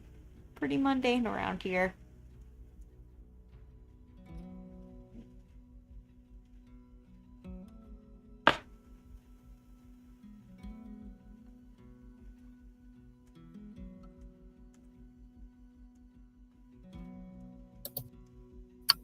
I guess that's your... Sylvia, do you want anyone to come in with you, or would you rather the rest of us hang back while you work your magic? If anyone like wants to come in, they're fine, especially if you have like guidance or something. Kyrell can come in if you want. Like, he looks the part. That'd be great. So, yeah, I can go with you, Sylvia. Right, so as Kyrell and Sylvia enter this very small storefront, you see inside there is a halfling who is a bit short for a halfling, kind of stout and like ruffled hair, and he is writing in a logbook. As you enter, a little bell rings at the door announcing your presence. He looks up and he says, yeah, how can I help you? I'm Anfon. You folks are... You should have received word from us. We're representatives of Councilman Thornblade. Hornblade, really? I mean, I don't have any appointments on my schedule today, but I do know he recently came in. Sorry, it must be some kind of scheduling issue. It's okay. I trust you have time for us now, though. And he rolls his eyes. Yeah, sure, I guess so. So, we're here to discuss a matter of acquiring a large amount of goods. We're interested in moving more from the port and shipping world into more of a land-based thing. And we were hoping that you'd be able to take care of that need for us. We've heard that there's been a lot of wagons with a sizable escort that's been seen moving out of your business. Why don't you go ahead and make a persuasion check, please? Oh, sorry. On the way, I meant to say that I was casting Enhance Ability. Is it okay if I just do that? Yeah, that's fine. Okay, thanks. Persuasion. You want guidance? No. Maybe, like, does it last forever? Or for a while for guidance? Up to a minute. And do I have to, like, use it before or after the roll? An ability check of your choice. You can roll it before or after making the ability check. Okay, yeah, I mean, I'd love guidance just for one that I'm not doing. Thank you. On the persuasion, though, it was just a 23. Ooh, okay. Yeah, so he just kind of stands up and says, yeah, I mean, it's pretty sizable amount of money. We've been, this has been really good for us. You can definitely tell that to Councilman Hornblade that his fleet of shipments would definitely be in good hands here if we move things all around the Sword Coast. Is there anything, like, in particular you want me to show you? Yes, we're mostly concerned about the capabilities of transport. I'd love to, like, take a tour of your lot, if I could. Yeah, sure.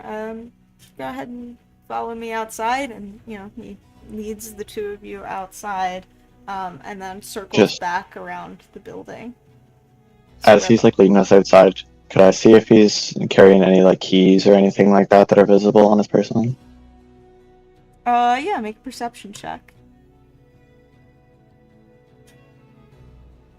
Ah, garbage. I think I'll use the guidance for that. I don't think it's going to do anything, though. 8? Unfortunately, you don't really see anything on the person like that. Shoot. He seems to be wearing, like, an overcoat, so it's hard to tell. Okay. And the rest of you see Sylvia, Kyrell, and this stout halfling person walk around the back of the building. What are you guys doing? I guess I'll make a perception check just to kind of make sure the area is clear before Cup goes in. Okay, go ahead, roll. Really? That's a 7. I mean, Unless like someone wants to nobody's give me the watching. help action. I will can give say the that help would- action. I will say that one probably should have been said before the roll. Damn. So next time. Sorry. Oh, we also all have Bardic Inspiration. God damn. I think I will cast Unseen Servant just to, like, accompany Cup in to maybe give the help action on a future roll. Okay. Did we want me to head into, like, the room where the first person was, or am I following them into, like, the warehouse area? Just I thought the plan was for you to office. search the office. Okay, I'm gonna sneak into the office then. Okay. Make a stealth check, please. Okay.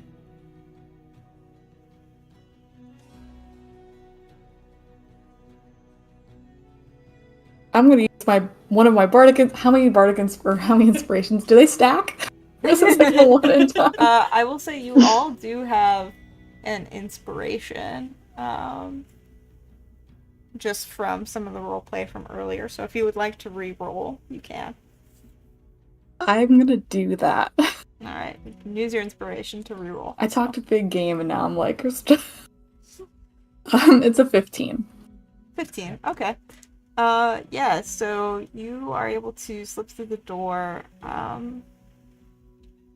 The bell on top of the door does ring, but you wait a moment, and it appears nobody is within earshot right now. Okay. I am gonna start looking through the desk for Okay. anything incriminating. Yeah, go ahead, make a investigation check.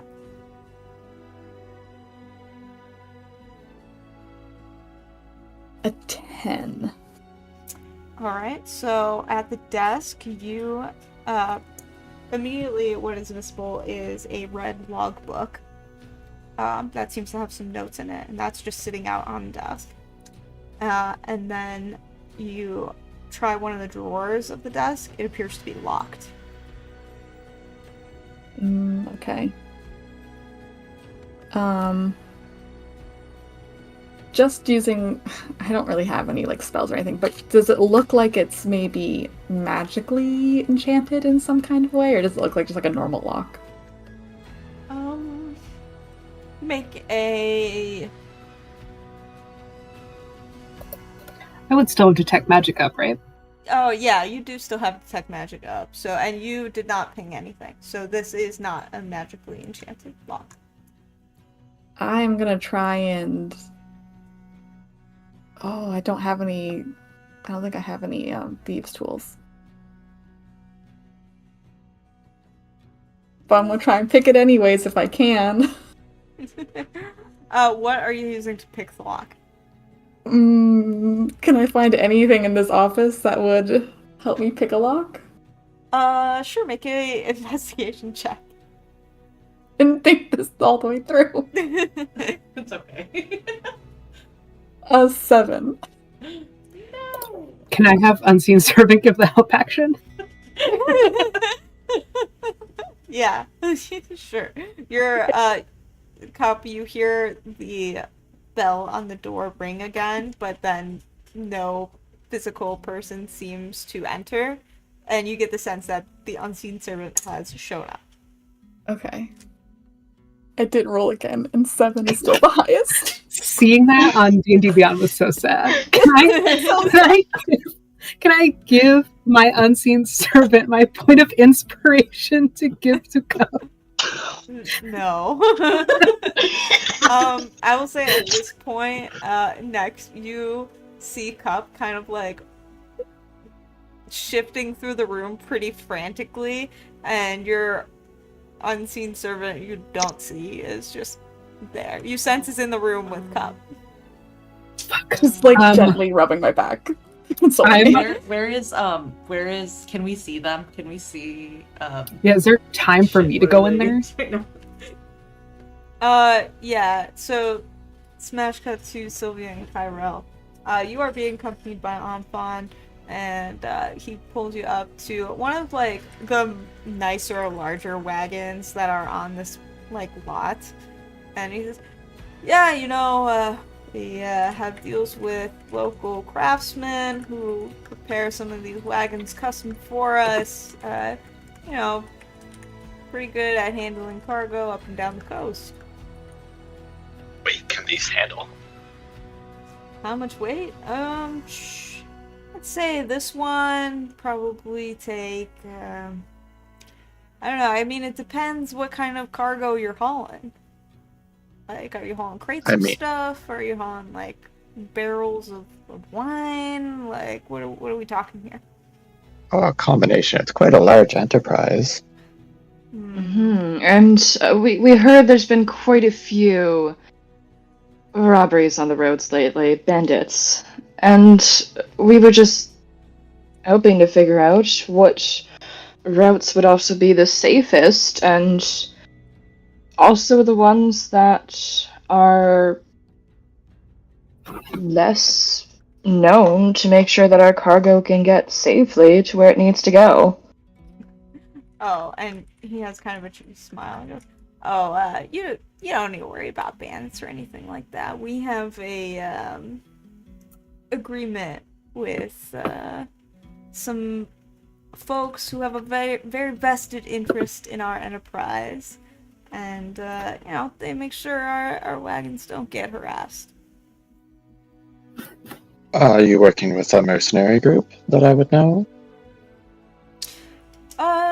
Yeah, I mean, they look like mercenaries, but they're kind of dodgy about, who exactly they are. But they're trustworthy, I assure you.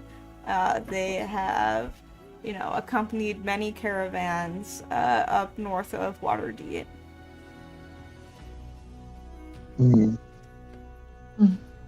A lot of faith are putting into their nameless group. How did you meet them? Oh, yeah. One of their leader fellas came in here a couple of months ago and had a lot of coin, and he said, we were kind of down on our luck at the time as a business, but he said that he'd be moving a lot of cargo here and there, and he had his own, posse that he wanted to use to protect his cargo. So yeah, we have kind of a symbiotic relationship. I provide all of the carts for them, and they provide some muscle every now and then. Coin does talk, I understand that, and she'll just kind of put the hand on a coin purse with 100 gold in it, and maybe prestidigitation, some extra sound.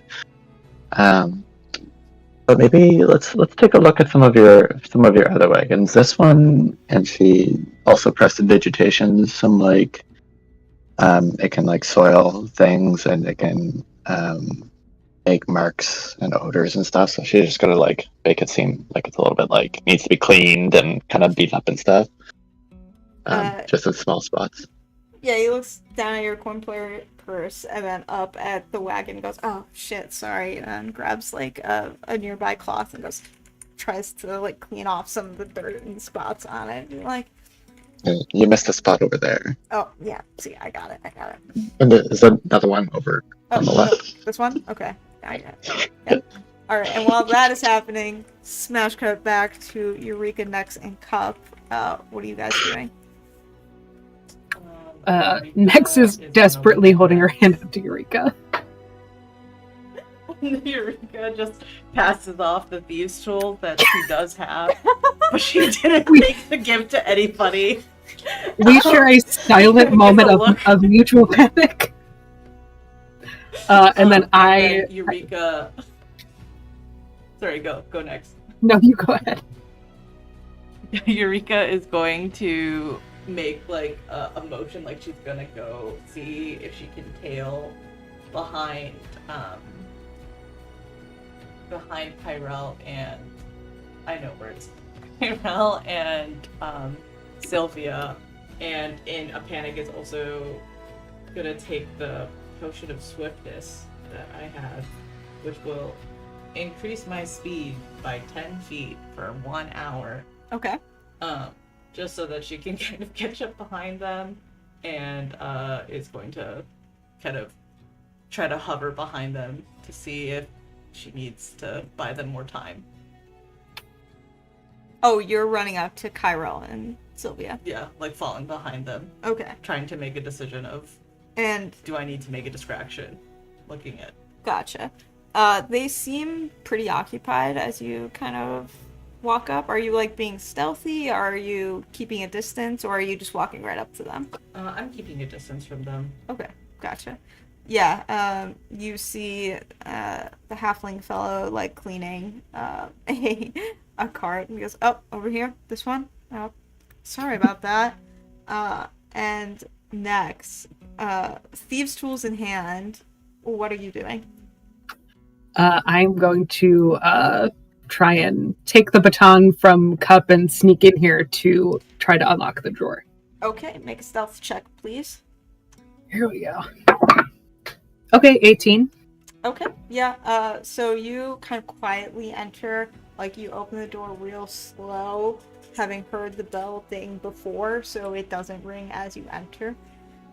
and you and Cup and your unseen servant are here. All right, cool. Yeah, I picture I like have my unseen servant go up and just like hold the bell. Yeah. Because I definitely shit myself a little the first time when that went. Cool. Yeah, I will try trying to not to use cry. the. Yeah, I just sort of like put a hand on your shoulder.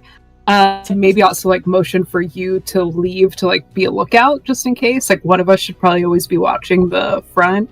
Yeah. Couple sneak out and do that, or just either be by the door, or we'll go back out to keep an eye out. Whichever is quieter. Yeah, and I'll try to get to work on this drawer. Okay. Next, make a sleight of hand check. Are you proficient in? I'm not. I'm not, but I do have a +2 to sleight of hand. All right, that's fine.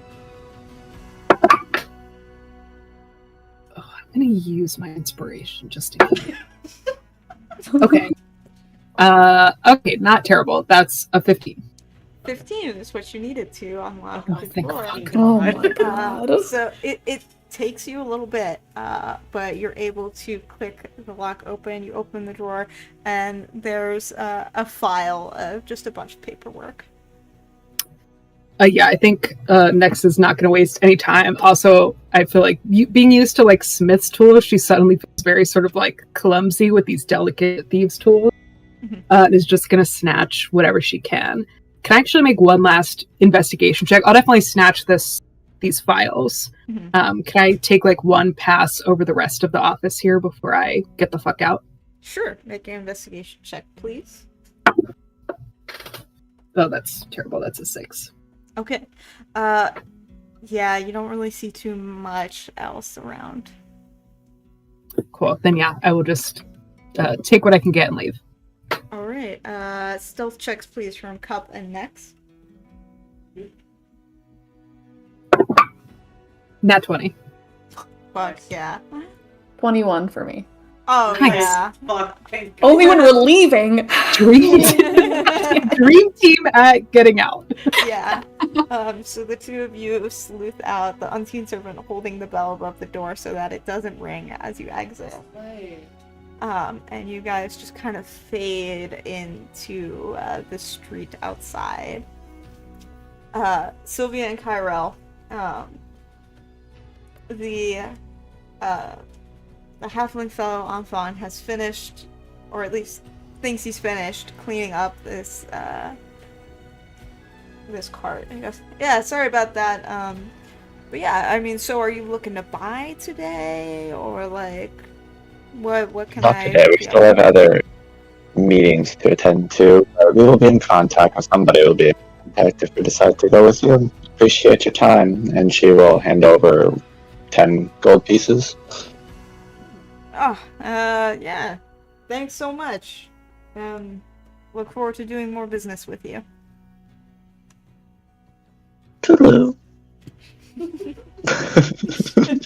Okay. He looks a little bit confused as you guys just walk away. Sorry.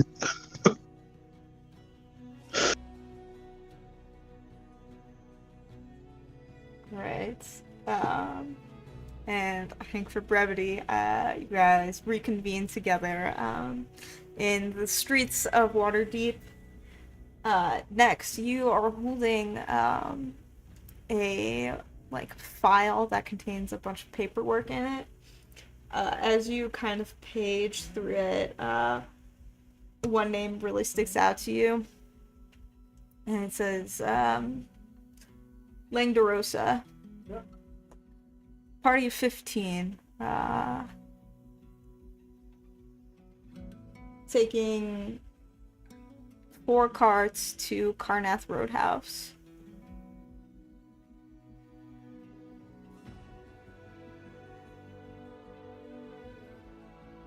Do you mind spelling Carnath for me? Yeah, sure. So Carnath is Carnath. I actually can go ahead and show you where that is. So, included with your files is a map. So let me pull up this map. And our frog representing who we are. At our essence.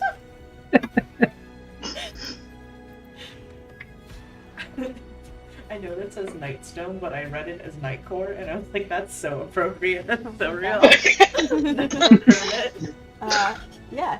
So with these files, you see a map, and this map is complete, where you have seen your previous bits of information where caravans going just vaguely north to some meeting spot.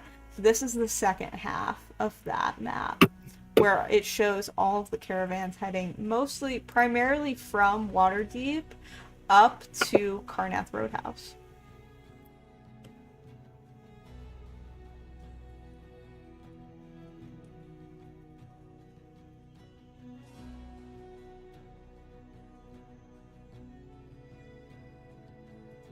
Is there anything in the files that would like point to another like local contact in Waterdeep, like in the, or maybe a better question would be anything that points to like what the castle means?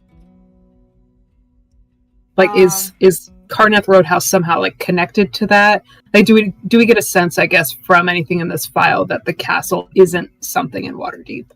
You actually don't see any mention of a castle here in these files. Most of it is like conversation, like notes on conversations between Anfan, the business officiant here, and between like notes on conversations between him and between Langdarosa, and how they've kind of set up this agreement where Langdarosa provides the muscle for caravan escorts, and Blackstaff Trading Company provides any and all equipment that Langdarosa needs. Cool. And can I make a history check on Karnath Roadhouse to see if I know anything about it? Yes, please do. 14? Sorry? That was at 14. 14? Yeah, Karnath Roadhouse is not really notable itself. However, what is notable about it is that it's so close to this terrible swamp called the Mire of Dead Men. And it just kind of like is one of the last like roadhouses where caravans can stop off before making a really long trek like around the dangerous swamp.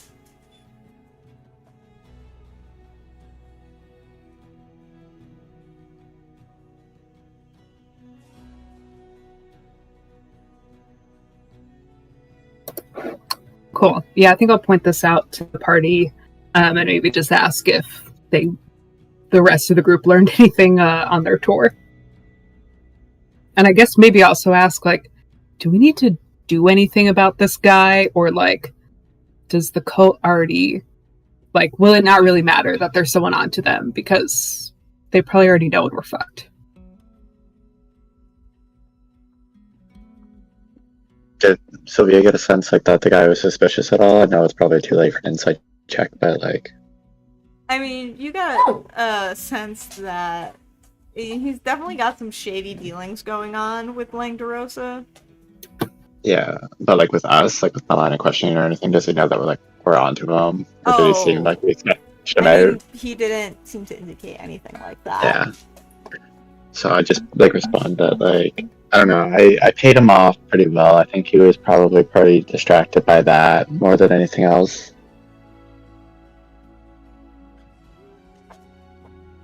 Yeah. They're definitely right about something being shady there as well. That leader who kind of came into the business.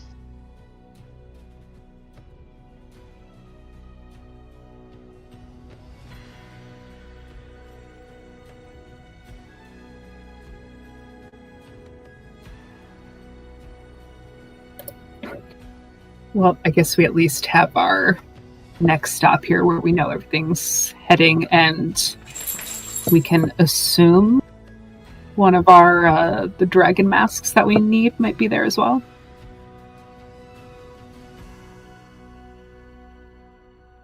All right.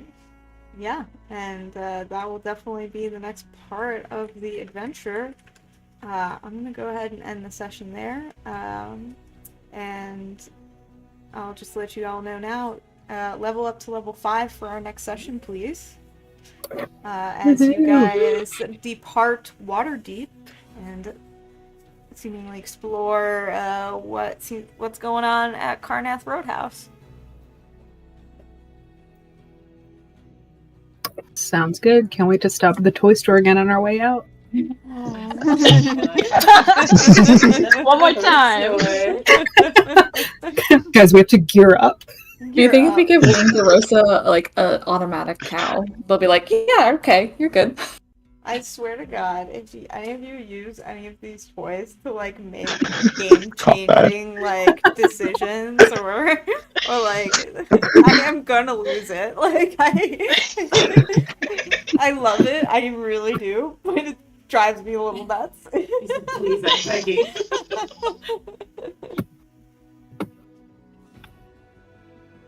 Alright, I'm gonna go ahead and also end the stream here. So for anyone who's watching, thank you for watching. We play Dungeons and Dragons every other Wednesday at around 6:15-ish p.m. Eastern Time. Yeah, and Everyone we'll be say bye back. to Simon, who's watching us live. Oh, bye Simon. Thank Bye-bye. you for watching. Bye. Alright, thank you.